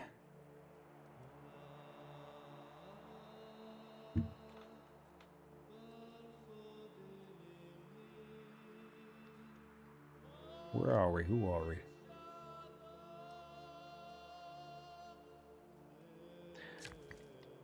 This will be Cliff or Akuukis' second loss of the tournament. Whoever wins this game will have earned themselves an extra life, if you will, in terms of the length of the tournament. Whoever loses this game will go on to round 3, and they must win not only that game, they must win all 3 games in the remaining with qualifying round in order to make it to the championship games. The champion series, the elimination bracket. That's a bit of an ask, but entirely possible because everybody else that these players meet up against for the remainder of the tournament will be in similar positions. I'm very, very excited for round 3. I think round 3 is going to be one of the most exciting rounds in the entire tournament. It will be the first round of the tournament that has basically 3 different groups, because you will have everybody who won both their first 2 games up against each other. You'll have everybody who lost their first 2 games up against each other. And then you'll have everybody who won and lost one up against each other. But they'll be coming from 2 different brackets. There will be some people, not brackets, but they'll basically have 2 different stories. There will be some people who will have won their first game, but lost their second. And then there will be some who lost their first game, but won their second. And all those players will be up against each other. So it will be an interesting assortment of skill sets. And then, of course, we'll be seeing the first of the players qualifying for the championship. As a reminder how this works, any player who goes 3-0 in the first 3 rounds of this tournament will not be playing in round 4 and 5. They'll basically get a little bit of a break until the action picks back up in the championship rounds in round 6, because they will have qualified, so they will no longer need to play any qualifying matches in order to participate in the back half of the tournament.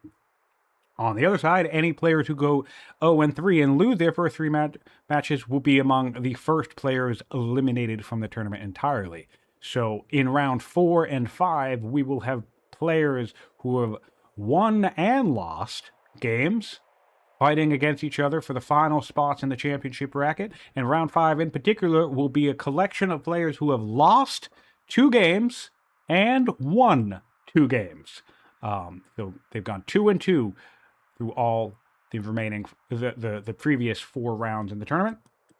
And that will be very cool to watch that round as well. That will probably be quite exciting. And then we will be off into the elimination bracket, which will be a traditional single elimination Swiss tournament at that point.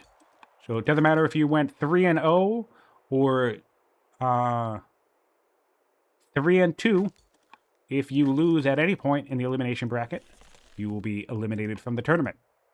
And we will crown our champion after everybody beats the crap out of each other, basically. Super excited. So lots and lots and lots of action in the months to come. I think the walls are a bit much. Not necessarily the worst idea, but I mean, what else are you going to build, I guess? But I would probably build an axeman. Get started on one now, and then transform it into a swordsman in 9 turns. Or actually, probably not, because I want to save the metal for the upgrade. So I'd probably just get started on a longbow, to be honest. Yeah, longbow would work. And then maybe it comes out before the game is over, maybe it doesn't. I don't know.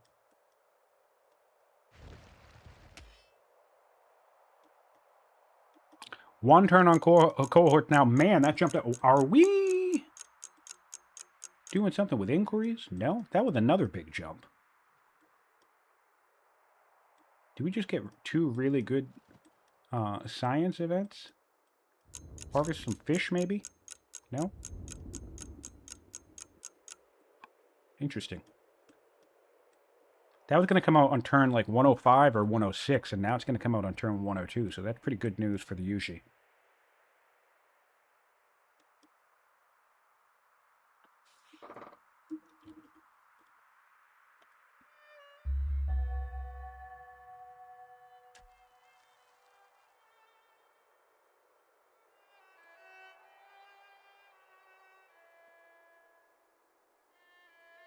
Our players are only playing for approximately 2 hours, though, in this session. So how long have I been streaming? This could be coming to an end. It's 1:30, an hour and 40 minutes. So, it might not conclude in this session. But we will have one more turn before the... Because we have one more turn before the swordsmen show up. Oh, are you kidding me? I kind of hate this, but whatever. I only hate this because it's going to take more time. I feel like with the swordsman, we really could have just smashed into this. And I would have loved to have seen it. A swordsman with a launch offensive, because you could have put your hero here. I definitely think a few swordsmen would have killed all of this, right? And, you know, ranged support. And then you put the two more swordsmen here, doing stuff, and then you launch offensive, and you get a bunch of extra attacks from longbows and a swordsman. But I guess we're going to go the long way around, which, I mean, it's still cool. This is still a really cool strategy. I like big battles, I guess. But if you have the order advantage, this is definitely a way to leverage the map, though, because your Greek opponent is going to be sending scores of units towards this front line here. And they're actually not going to be able to see the mass upgrade, although they might be. Now with these agent networks, they might be. This is the value of portcullis, by the way. We can see, the Greek player can see the biremes. I don't know why on earth we're building a settler. Are we actually going to settle this city? Ugh. Probably the biggest pet peeve of mine is when players continue to play the game rather than win the game. Which I know is a weird thing to say, but like, why are we expanding to a city? Just go win the game. Swordsmen are a massive advantage to have. So to spend even 5 turns or whatever, 3 turns clearing a city site and then what? Settling a city site? Ugh. Why would you spend that time and give your opponent any amount of time to come up with a solution to deal with your swordsmen? The solution being lots of rout, lots of siege. Like, ugh, gross. And we've seen this. We've seen this, by the way.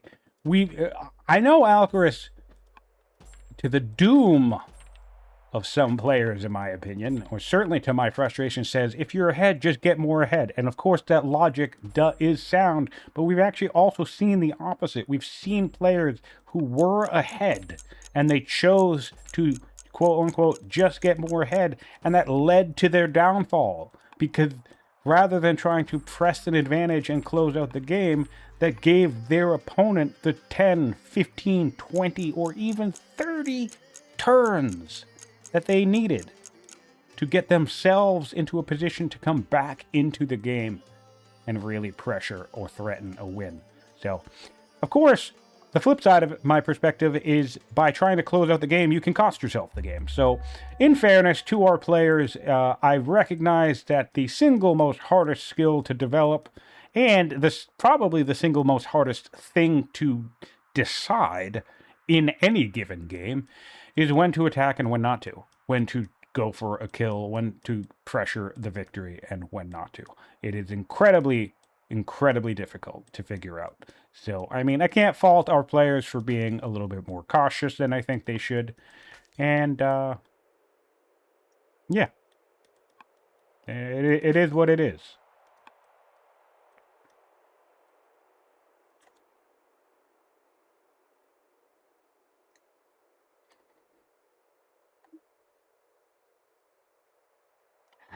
Problem gambler strategy, although, you know, I dig it, because this also, especially if you get an order advantage. I think if you were the first person to do the monasticism and divine rule double dip, then yeah.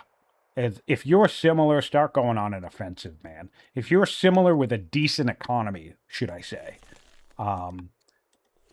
start harassing. Start forcing your opponent to start spending orders on worrying about what you're doing. Because if you're up an extra 10 orders, and you're both spending 20 orders per turn on a war, then that means you have 10 orders you can use on your economy back home if you want.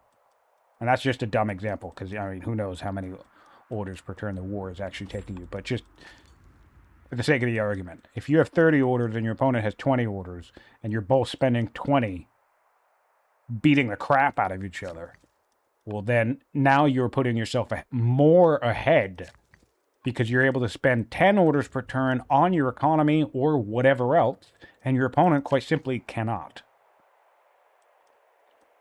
It's kind of like a war of attrition in that sense.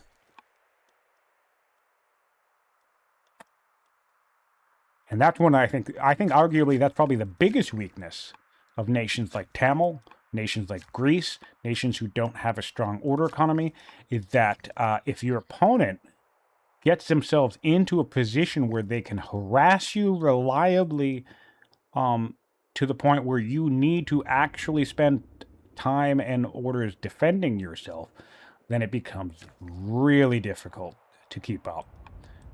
Persia is probably the best example, but if Persia's attacking you nonstop all game, I mean, that's a tough beat, because you know they're probably spending at least another 5 orders, if not more, per turn, developing their economy while you're spending every turn trying to hold territory. And that is incredibly frustrating to deal with, and if nothing else, it can hit your morale if you're thinking about that type of stuff. And morale damage is real. I had a game that I just finished up before casting, where I was against a Babylonian player, and he was erudite the entire game. I never caught up. Never caught up in science. And fortunately, I was able to win that game. But that's a very demoralizing position to be in. As I talked about earlier when I was streaming this session, this idea that, you know, once you've been erudite for this long, you know, the first half of the game, or you've been naive or whatever, so your opponent has been erudite or learned up until turn 55, and then you fast forward to turn 90 and you're back to competent, well, then that gives us some confidence, right? That we've been doing good on the science game enough to catch up to our opponent on some level, even if we haven't quite caught up in the overall total invested in the actual science tree, right? But we have confidence that our science rate has gotten to a really good position relative to our opponent, right? So now imagine the reverse of that. Imagine it's turn 90 or 88 and your opponent has been erudite the entire game, because then you have no metric for whether their science, whether they are 2,000 science ahead of you or 5,000 science ahead of you, apart from if you see swordsmen showing up on your door, right? So you have no real, you know, and you can do the law calculation and all that fun stuff, right? But it's much, much harder to predict where your opponent is in a given tree if they are erudite and then they stay erudite, because whatever the bare minimum of science that makes them erudite, they could either be at that, or they could have another additional 1, 2, 3,000 science on top of it, and you have no metric to tell the difference.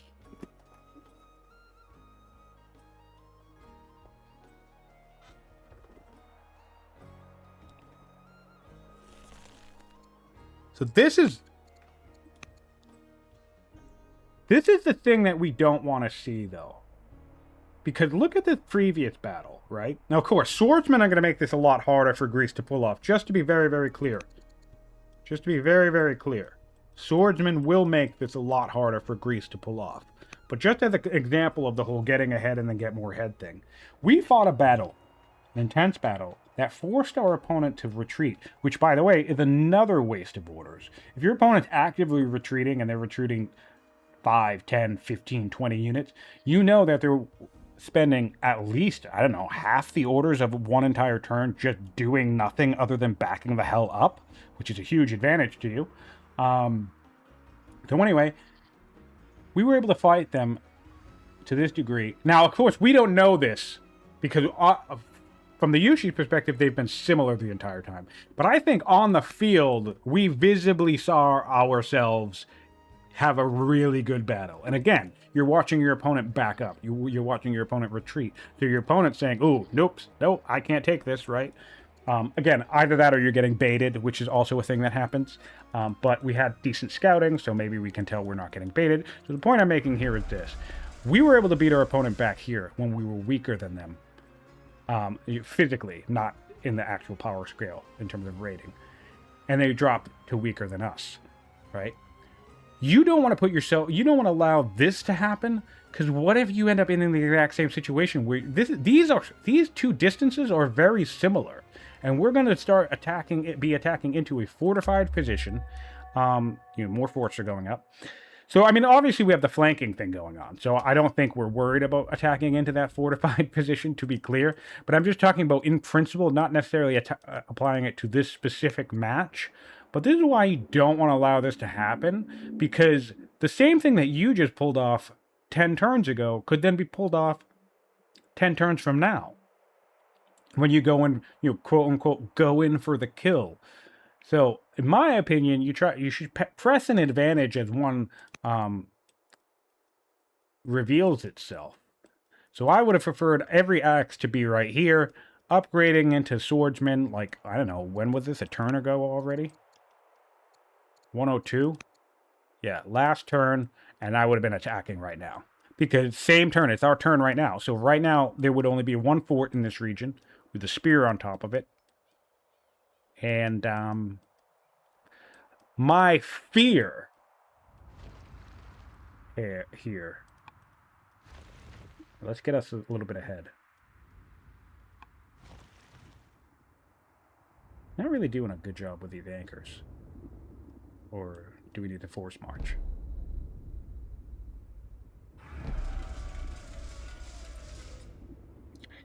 Jason Henke asked the question, is it best to be like the raptor in Jurassic Park and test the fences regularly? I would say, on the whole, no. Not necessarily a bad idea in general, and there could be moments where that makes sense. But I would say, on the whole, no, and here's why. The reason I'm leaning no is because you have to think about it in terms of orders. Whatever you're spending your orders on, you want to achieve something, right? So the absolute worst case scenario, for example, is to launch an attack. Is for Greece to launch an attack on Saketa, lose the battle, whether they lose more units or they go even, right? But just get to the point where they can't actually take the city, and therefore they retreat. Because if you conceptualize that from an order cost perspective, right? Even ignoring whether you've lost units or not, but literally just the cost of orders, you basically spent 5, 10, 12, however many turns worth of orders on absolutely nothing. Because you didn't achieve anything. So, does that mean skirmishing is, on the whole, a bad idea? No, I don't think so. I think but that kind of speaks back to this kind of mentality of knowing when to attack or not, and why, and what your goal objective is, or whether you are skirmishing for some harass, right? Because harassing techniques are totally viable. They're totally a thing that players do actually do, and they work out successfully. All of that's fine, but kind of trying to figure out the ecosystem of when, how, and why to make those decisions is so hard. Enough that I would say generally, no, you probably don't want to test your opponent's defenses. But it also becomes a skill thing. Like, Problem Gambler is a very skilled player, and he seems to relentlessly harass his opponents all the time, and it works out great for him. But he's very quick to fight. Ninja, as another previous example, Ninja was very, very quick to a fight. He would constantly be sending units at his opponent at his earliest convenience, and it almost never set him behind. Of course, he's still, you could lose games, and sometimes you could argue that was the reason that you lost. You could argue, oh, I attacked too soon, or I spent too much money, on these skirmishes. There's too many orders on these skirmishes, and my economy fell apart, and all that different stuff. So it's really just like, basically, it's one of those things, when it works, and when it doesn't, it doesn't.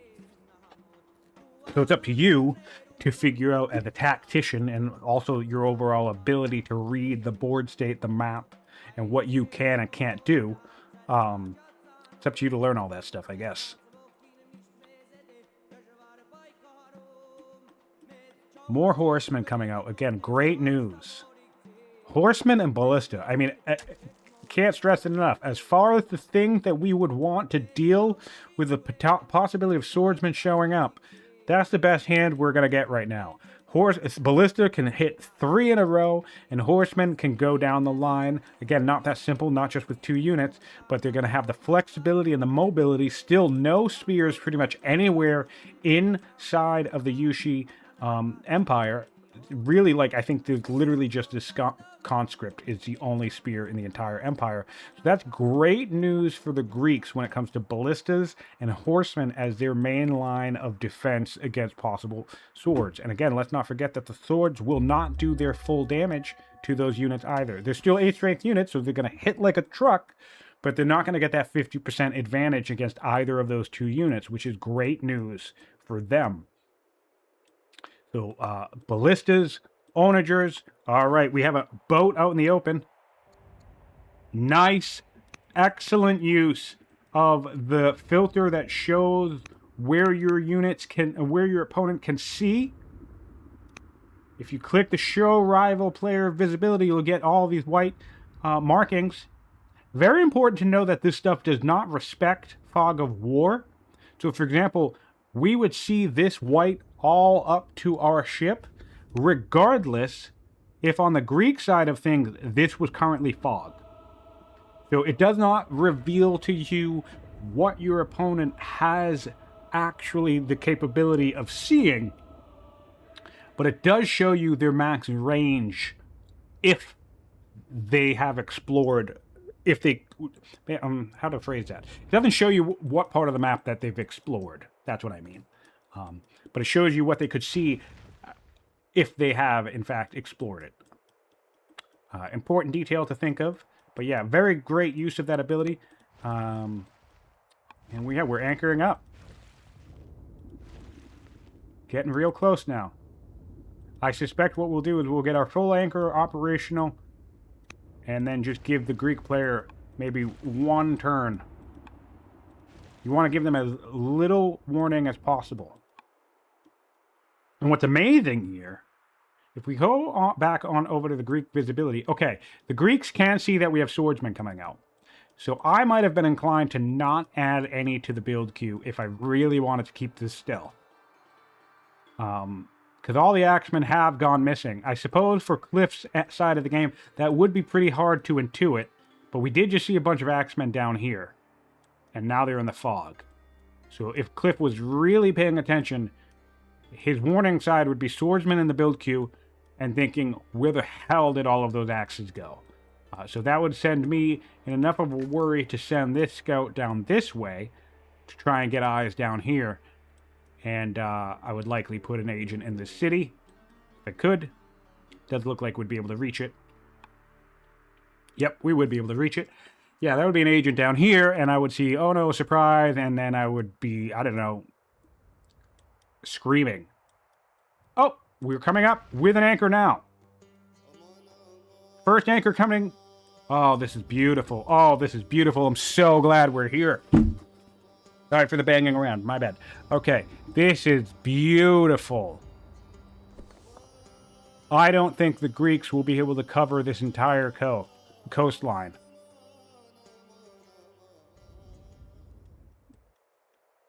We have full anchor now. 1 turn. Be curious if we take an opportunity to maybe harass up north, too. We have 26 orders. Could be interesting. Might not need to, though. But it could be interesting to apply a little bit of pressure up north.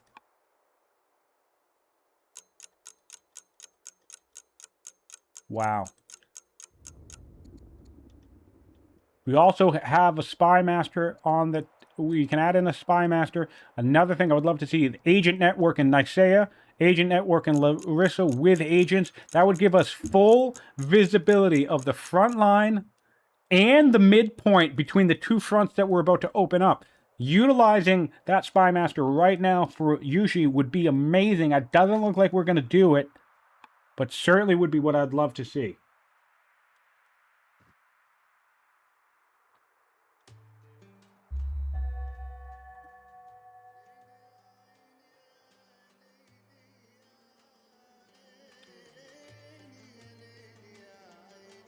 All right, back to Greeks. The Greeks can now see the danger of the anchor on the coastline. We do have a free scout if we want to take a peek down here about what's coming. I mean, not sure what else there is left to do.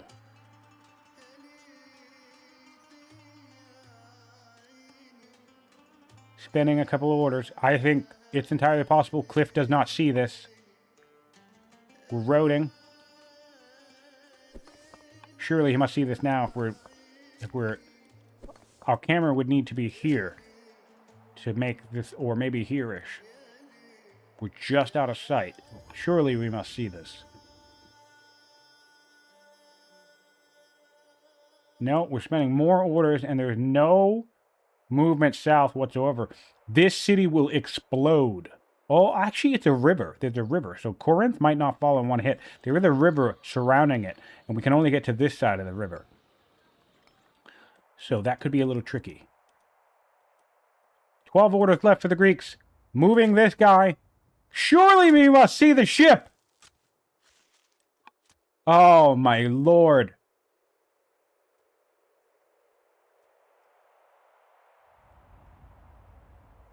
Oh, my lord. No alarms being sounded. One ship in the ocean. For the Greeks.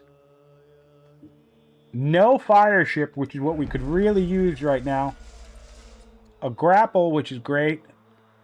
But that's not going to stop the anchor. If we got in this position, we could at least stop the landing behind Corinth. Which is at least something, to be honest. Because getting the swordsmen all on this side of the river wouldn't be the worst thing in the world. But so far, no redistribution of troops. But then this is the other thing. What are you going to do? You got to send all your troops in the north down south to fight outside Corinth? I mean, okay, yes, that makes sense. Because I think Corinth is way higher value than... oh, actually, is it? Not really all that much science. Well, it's right outside our core, so, I mean, ultimately, yes. I don't know, man. Is that the other thing that's hard about these flanking attacks, open up these two fronts here, is that it's super difficult to be in two locations at once on attacks like this. We've done no preparation for this assault.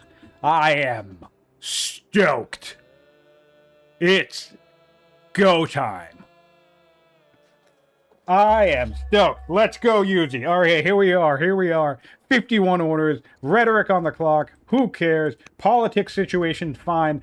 Super friendly with the riders. Everybody else is cautious, so nobody's angry. And let's see where we're at. Grab myself a swordsman. Oh, we can't even make it. But we can make landfall. What?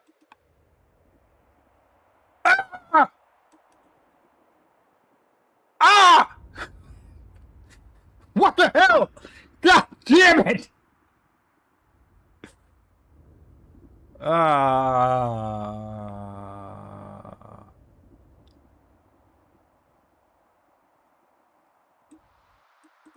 What in God's name is happening?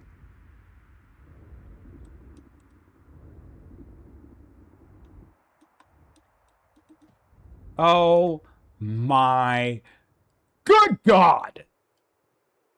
Oh.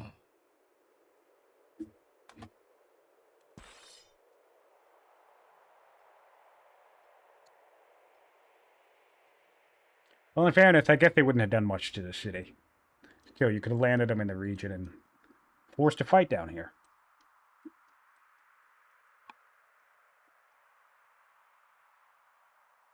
Well, here we go. I'm gonna kill some stuff and, I don't know. Oh, that was annoying. Talk about, like... Talk about baiting the stream, right? But hey, you know what? No harm. As long as you doing what you want to do to win. I guess. I mean, yeah, so that all of that potential surprise. Let me grab this guy.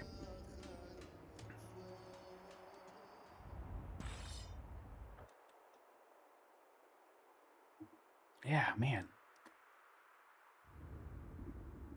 Well, I guess it was too big of a... I suspect it was probably too big of a jump. You know, because we saw that some of these guys could only get to about here. So maybe he just didn't want to launch himself out in the open, because what it was I was talking about? I was talking about horsemen. I was talking about ballistas. There happens to be a ballista and a horseman in the region. Of course, Akuukis doesn't know that. But if that's a concern, then, you know, that's a valid concern. So this is the cautious play. I was just really looking forward to a bunch of murderous swordsmen showing up. So.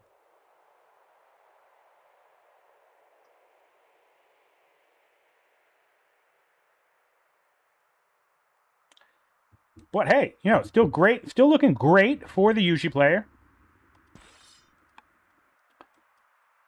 And, yeah, our walls in the north are almost done as well. So even if the Greeks decide to make an advance. All right, so now I'm deeply curious what's going to happen, because the Greeks can see that there is danger afoot. There is danger afoot.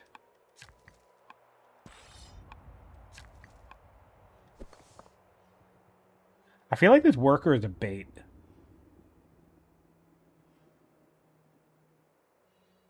I feel like this worker is a bait. Anything that tries to say, oh, I'll kill a worker. In fact, let's take a look at that family opinion. One thing I like to do, if you're well deep into friendly, you have something like 300 opinion, for example, with a family, it can be fun to use workers as bait, because your opponent's going to be like, oh, maybe if I kill a worker, they'll lose an opinion level, but haha, joke's on you, I won't. So that's always fun. Let's see how much damage we can do. Only 3 damage to the guys in the woods. What about out in the open? 5 damage. See, that's not actually the worst. Combine it with a ballista. Let's see. 8 plus 5, 13. Okay. Not the worst. Still bad, but not the worst. Do we have anything in terms of good ranged? Camels wouldn't do much. So yeah, you basically need like what? 2 ballistas? 2 ballistas and a horseman would do it. So if you came up with a bunch of ballistas in a trench like this, you could do 1, 2, route. That would get tricky quick, huh? Because if they were all grouped up, then you'd be 1 on this guy. If there was one there. I'm imagining this right now. And then you'd need enough damage to bring that guy down to be routable. And you'd move up, and then you'd have, yeah.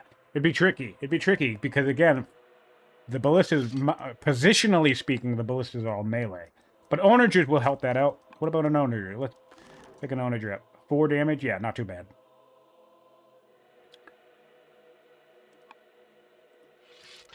That's 12 plus 5 would be 17. Yeah, and then I think the camel would do the rest. Yeah. So 4 units to kill a swordsman. And a swordsman would do 9 damage. 9 damage to a horse. So 3 swords could kill a horse. Or technically 2.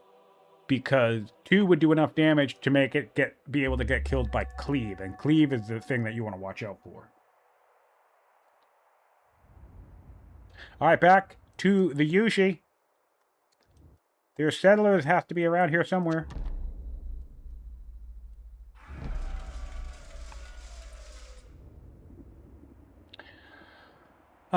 Doctrine could be fun. Doctrine could ensure that, or what's our divine rule output? 3, yeah. Doctrine's fun. Coinage could be fun for the late stage coin boost. Probably don't really need it though. I'd probably get Doctrine here. Honestly, even without Orthodoxy, I think Tolerance would be pretty handy here. We have a handful of religions in most of our cities. Yeah, Tolerance would be pretty handy, actually. So Doctrine seems like the way to go. Also, in fairness to the Yushi player, killing all these Danes allows him to farm training. So that's always neat. And he's building roads. Building roads with the worker. I dig it. Cool.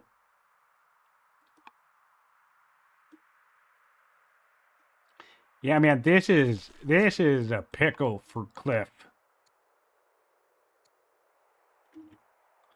This is a big pickle for Cliff.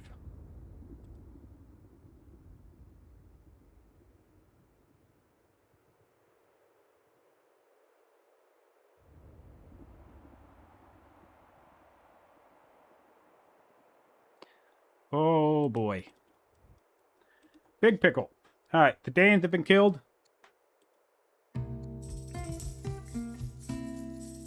You can get some elephants. It's fun.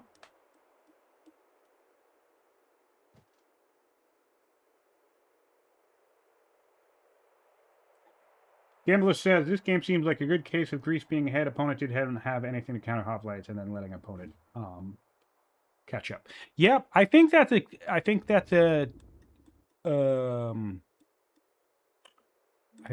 a risk that Cliff has as a playstyle. I think it's something he's going to have to work on in terms of what he should maybe practice for future games and or tournaments. We all have our weaknesses, every one of us, even the best of us. And I think a very common one, because I mean, Cliff plays a solid game. He progresses in science fine. I think the eco game is pretty solid. Militarily, he's pretty decent as well. I mean, I think he's a solid player.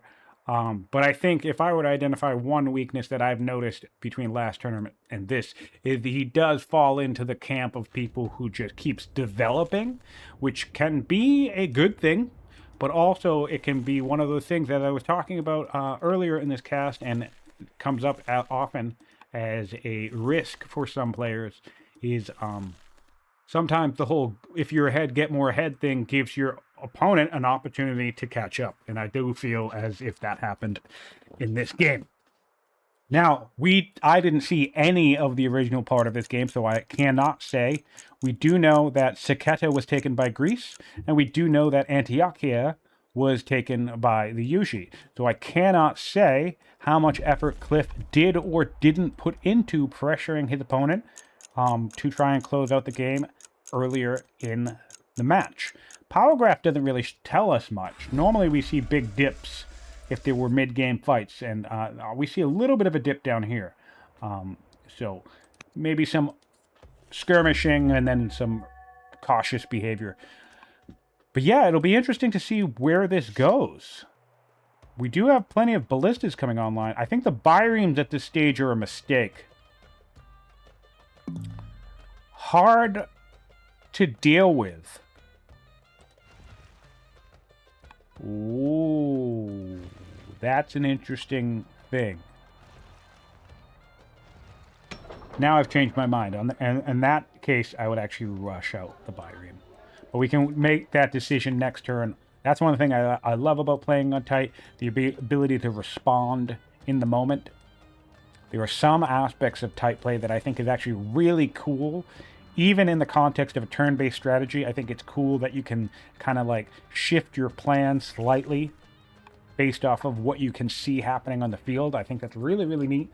So yeah, I would hang tight and maybe consider rushing out the biream next turn, depending on what my opponent does. If my opponent does not bring up a ship to try and scare me away, or frankly, even if they do, I would probably rush out this biream to secure this hit. Or secure this kill, rather.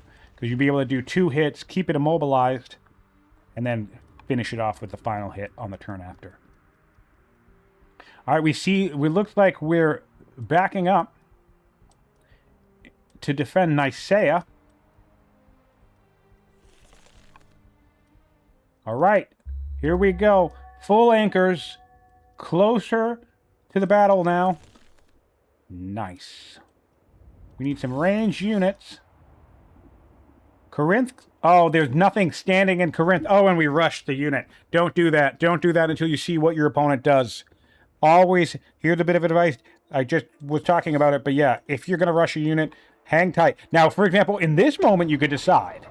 Like, if you're about to get hit, that's a good moment to maybe decide, because this is your last opportunity. However, you want to make sure that you're careful about this, because as I would see this coming up, I would be able to likely deduce that my opponent is going to take Corinth in one turn. They have a hero, they have longbows, they have, I am assuming they have launch offensive, so that means you do not hit the button on this, because we just wasted like 300 civics on nothing. That's gonna be shitty. Oh yeah, this is going down in one hit. This could be game right here, guys, because there's gonna be no way. I don't think there's going to be any way for the Greeks to immediately take this back. This is pretty decently defensible terrain on the part of the Yushi. Well, I mean, technically the Greeks, but apart on being able to siege this city from the mainland. Here it goes.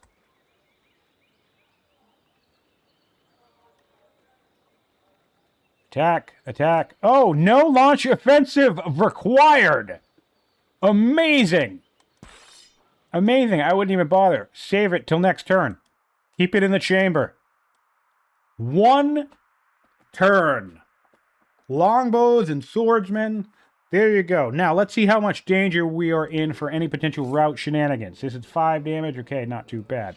This would be 8 damage. Yeah, same math as I was mathing out before. So, this is not... Even the horsemen and ballistic combos not really going to save us at this point. Maybe we could... kill these couple of guys, but then we're just going to get obliterated if we try to do it. Great play. Great move. Love to see it happen. Forgive my impatience, Akuukis. Well executed. Well executed. Yeah, I suspect this is why he took the time to come all over here and get it, because if we did the distance on this, all of these units would have landed like right here. So he wanted to make sure that he could secure this city in one hit.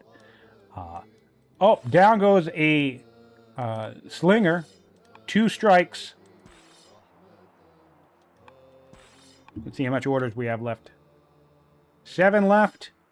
Can do a force march and delete another one if we want. Probably not worth it, to be honest. Might as well just be conservative.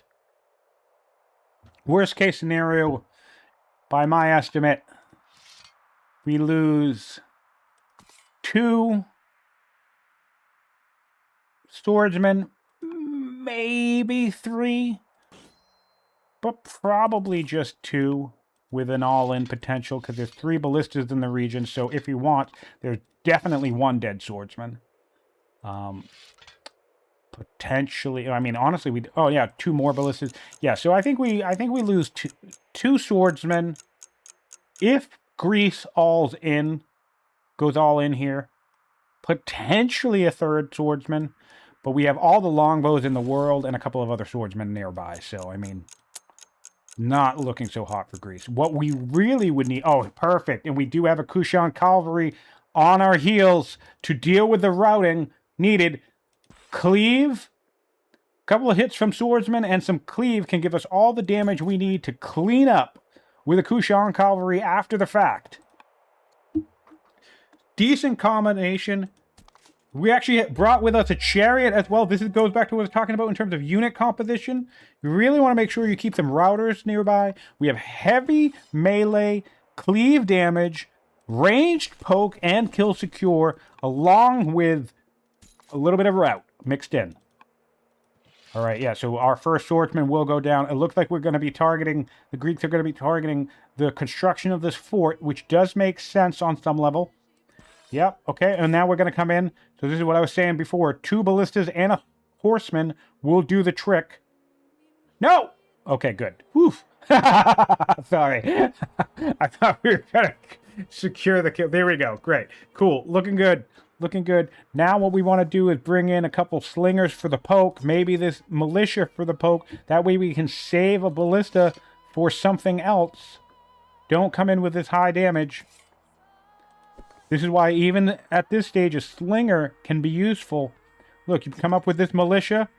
That's 1. Yep, there's a slinger. What are we doing? A militia next? Nope, a spear. That's fine. Gets us what we need. Gets the job done. Okay, militia on this.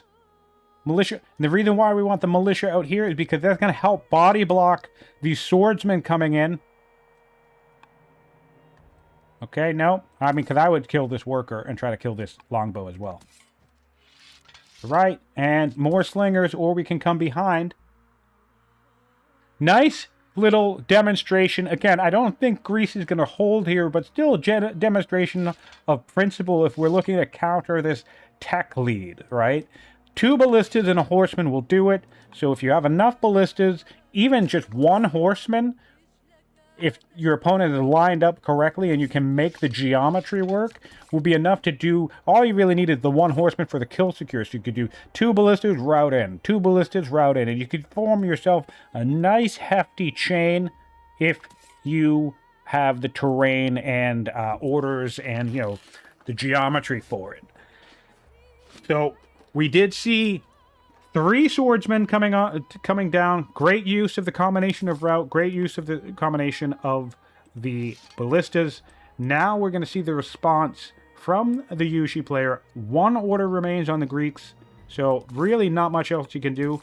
I maybe would have liked to see killing the worker just to see if it gives us a global debuff. I can answer that question now when I hop back onto the Yushi. It would not have, so I guess it would have been a waste. But I would have probably given that a try. Certainly also to put some more damage on this longbow as well. But of course, if that denied me the ability to kill the other swordsmen, then I would have just done the 3 swordsmen. Because getting rid of as many swordsmen as possible is certainly important. What the hell just happened here? Oh, we must have been an event. Ooh, whoa! A nice, beefy science event late in the game. 250 science. Just a reminder for those of you freaking out about that amount. The payout of events is tied to both the number of cities you have in the game, also multiplied by inflation as in relation to what turn it is on. So that event is going to be 250 science now, but back on turn 40 it would probably be something like 80 or 100 science, if that. So all event payouts and costs do scale over time. All right, we bring up our route. Oh, there he is. There it is. Beautiful. We're going to get quite the route chain now. This is going to be it. I don't know that we would have done that one, but we need to kill this guy. Damage this guy. We can go all the way up. Oh, beautiful. Oh, we have the potential to do this whole thing. There it is. The March of the Yuji. Okay. Longbow time? No, maybe? Yep. Longbow move up. That'll do it. Don't waste a spear on this. Oh, sorry, a sword on this. Although, honestly, with all the longbows we have. There it is. There it is. Oh, yeah. This is it. This is the definitive strike. 7 units dead already. We lost 3 last turn. We're killing 7. I fully suspect we'll get the 9, which will mean, yep, there it is. 1 more. And this goes back to emphasizing how valuable just a single routing unit is. Even if this were our only horse in the entirety of our army, think of the overall situation that we're in. Even though, yes, usually probably going to win this regardless, think about the main threat we had was that there were 6 ballistas in the field. 5 or 6 ballistas in the field to deal, 8 damage a pop to our swordsmen, right? Horsemen were around in order to set up routes. This is a wide open battlefield. This one unit solves that problem for us. We have killed 1, 2, 3, 4, 5 ballista, a spearman, a slinger, a workman, and a worker and a horseman. Beautiful, beautiful round from Akuukis. Well done to the Yushi. Solitaka is, or however you say your name, my apologies, asking, where are the spears on the Greek side? The spears are all north. Where all the staging took place. There was conflict in the center, pressuring up in the north, and then our Yushi player brilliantly decided, well, halfway, all of his axes got to this front line, and then he decided, oh, nope, never mind, I'm going to turn right around, and I'm going to come down Butkara and the coastline, and I'm going to surge right into the Greek core, and there's going to be nothing that our opponent can do about it. Yeah, so not enough spears in the region. Maybe the Greeks could have better utilized this phalangite, but I still think it would have been a devastating time for them on their turn. 9 orders left for the Yuji. And, oh, wow, yeah, we killed 9 things. Can we get this guy? Yeah, we can get this guy. Kill this horse. No reason not to. We'd also launch offensive if we wanted to and kill this phalanx. We actually may as well. We're above training right now. Above the training cap, so all that training can get go into orders next turn. Might as well. We do have a free kill waiting right here from this longbow on the hill. Might as well kill that horseman, making it even 10. 1 order left. Let's do it. I don't think we see it. It can be easy to lose track of your units in battle. That's fine. It happens to all of us.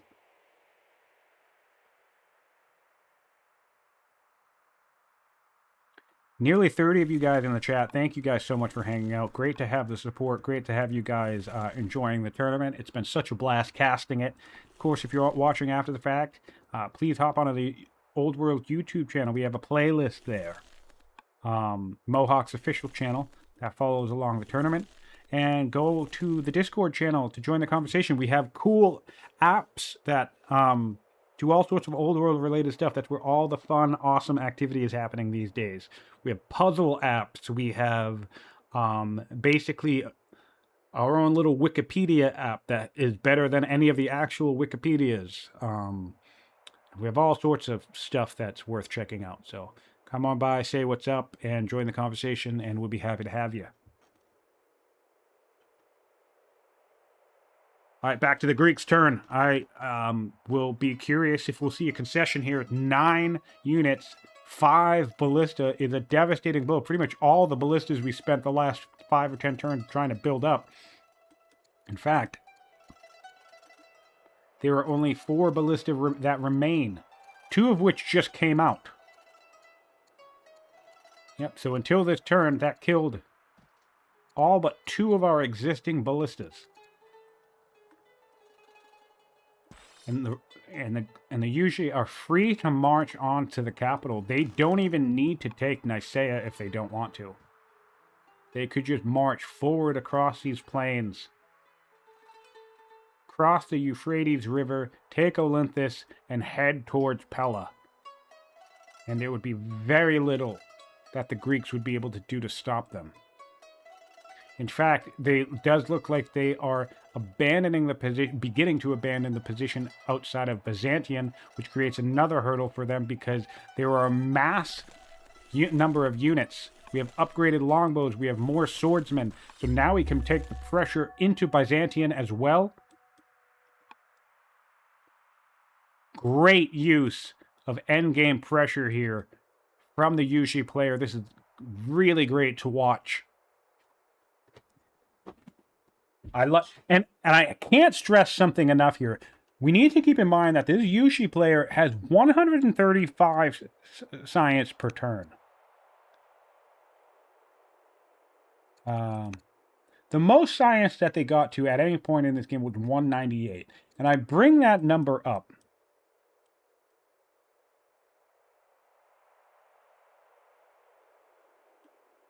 Hold on, our players are chatting.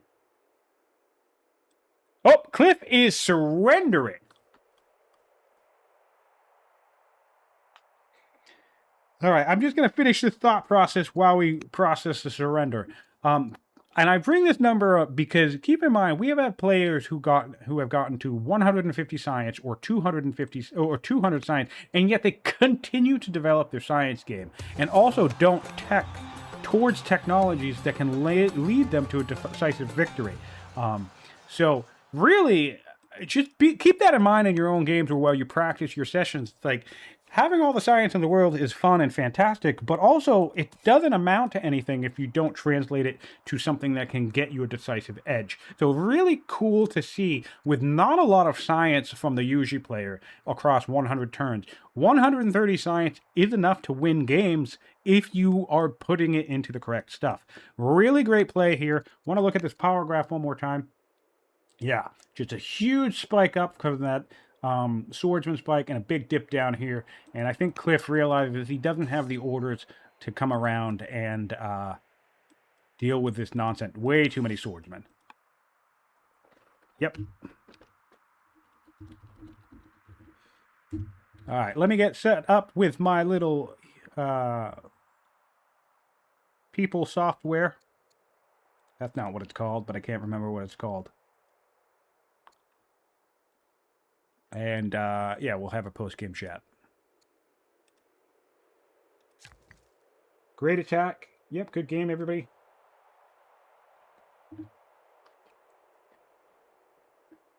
All right. Whoa. Why can I hear myself? Can I shut that off? Hello, hello. Oh, cool. That's what I keep muting. I'm muting my headphones to my mic, not my actual. All right, I figured that out. All right. Anyway, cool. Hello, guys. Congratulations on the win. Yes, Hello. well. All right. Akuukis. Yes. Swordsman, man. I think you're the first guy who brought Swordsman out to play in the tournament so far. How you feeling about that? Really?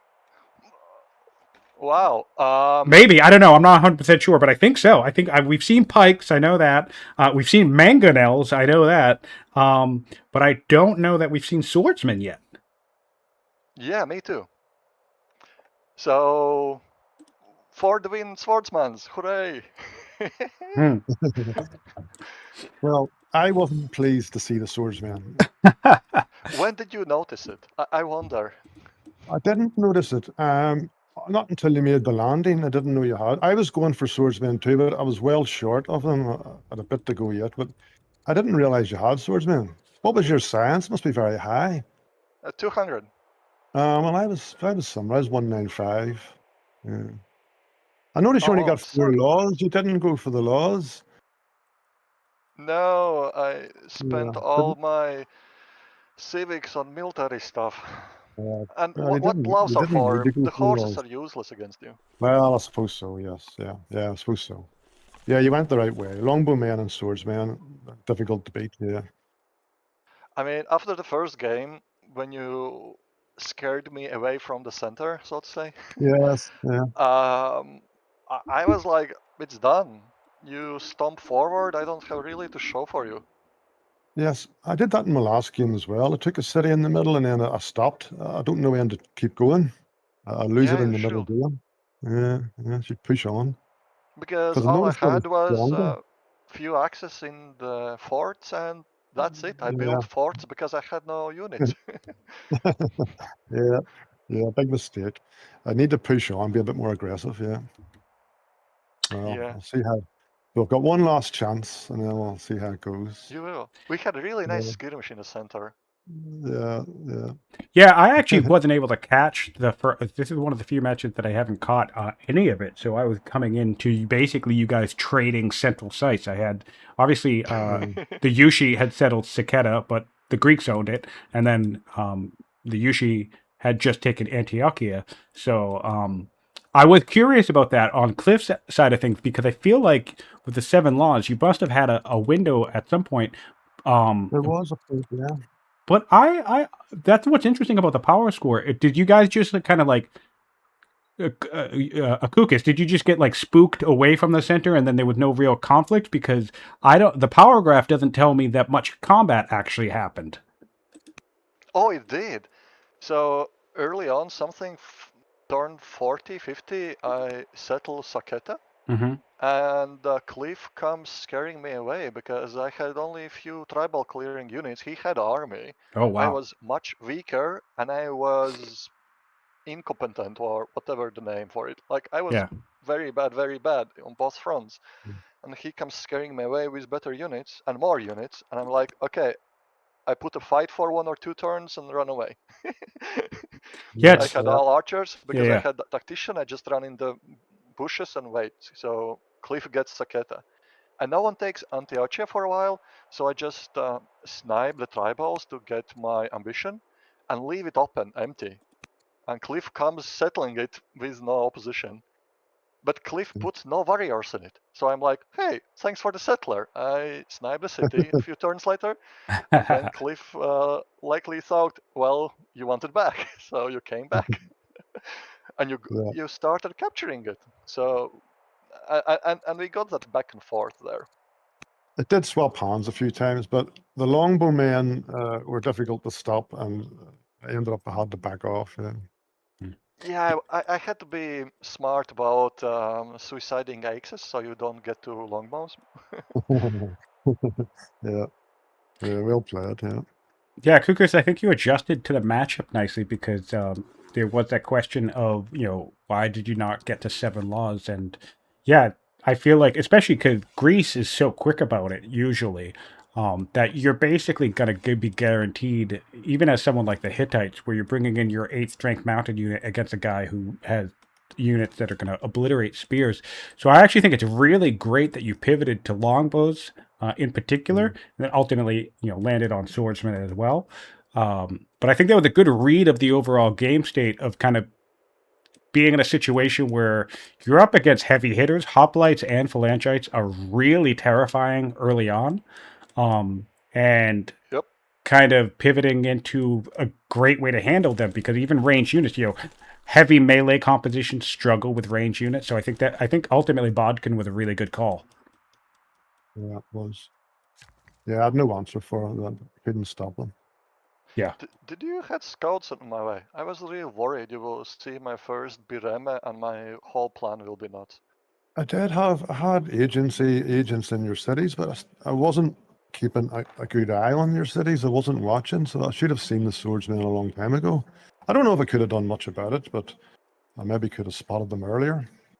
You could have staged south. Yeah. I seen those cities down there, and I didn't go for them. I should maybe have took that as well. Stop you going along the coast. Yep. Yeah, too late now. All right. And also, I want to point out a thing under my sleeve. That's swordsman. Yes. Northeast of horses has my leader hero. Right. And I have all 2k shields plus 100 per turn. So I can basically launch offensive 2 turns in a row. Okay, yeah. Yeah. And you've got the I came loaded. Yeah. Yeah, very good. Yeah. All right. Well, thank you both very much for the game. It was awesome to watch. I was lucky enough to catch in the back half when things got intense, and you both played well. Cliff, you play a solid game. You get one more shot to stay in the tournament. Well, last chance saloon, yeah. Give it one more go. Yeah. Thanks for casting again, man. Really good. Appreciate it. Yep, no problem. Thank you guys both again for playing. And Akuukis, you're going into round 3 with a win and a loss, so you just bought yourself another life in the tournament, I suppose. Good luck. A step forward. All right, I'm going to close out the stream, guys, here. Good luck in the future rounds. Yeah. Thank you. Bye.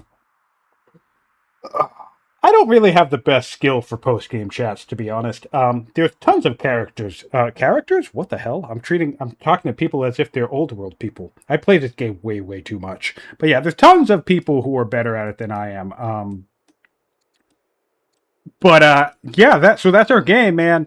Usually beating against Greece, and I really love the Yushi win against Greece here because, again, it goes back to that idea of thinking, oh, well, what nations could counter Yushi? I feel like tons of people are might think the Greeks because of the spear situation, but it just goes to show that if you go up against somebody at the Yushi and they lean too heavily in spears and you're worried about running something like stirrups or whatever else into that, well, then just go to Battle Line or go to Bodkin or go somewhere else and murder all the spears. I wouldn't even be surprised if the Yushi could use their cleric advantage to run all the way up to hydraulics with no problem. I mean, they can do whatever they want. You can do whatever you want.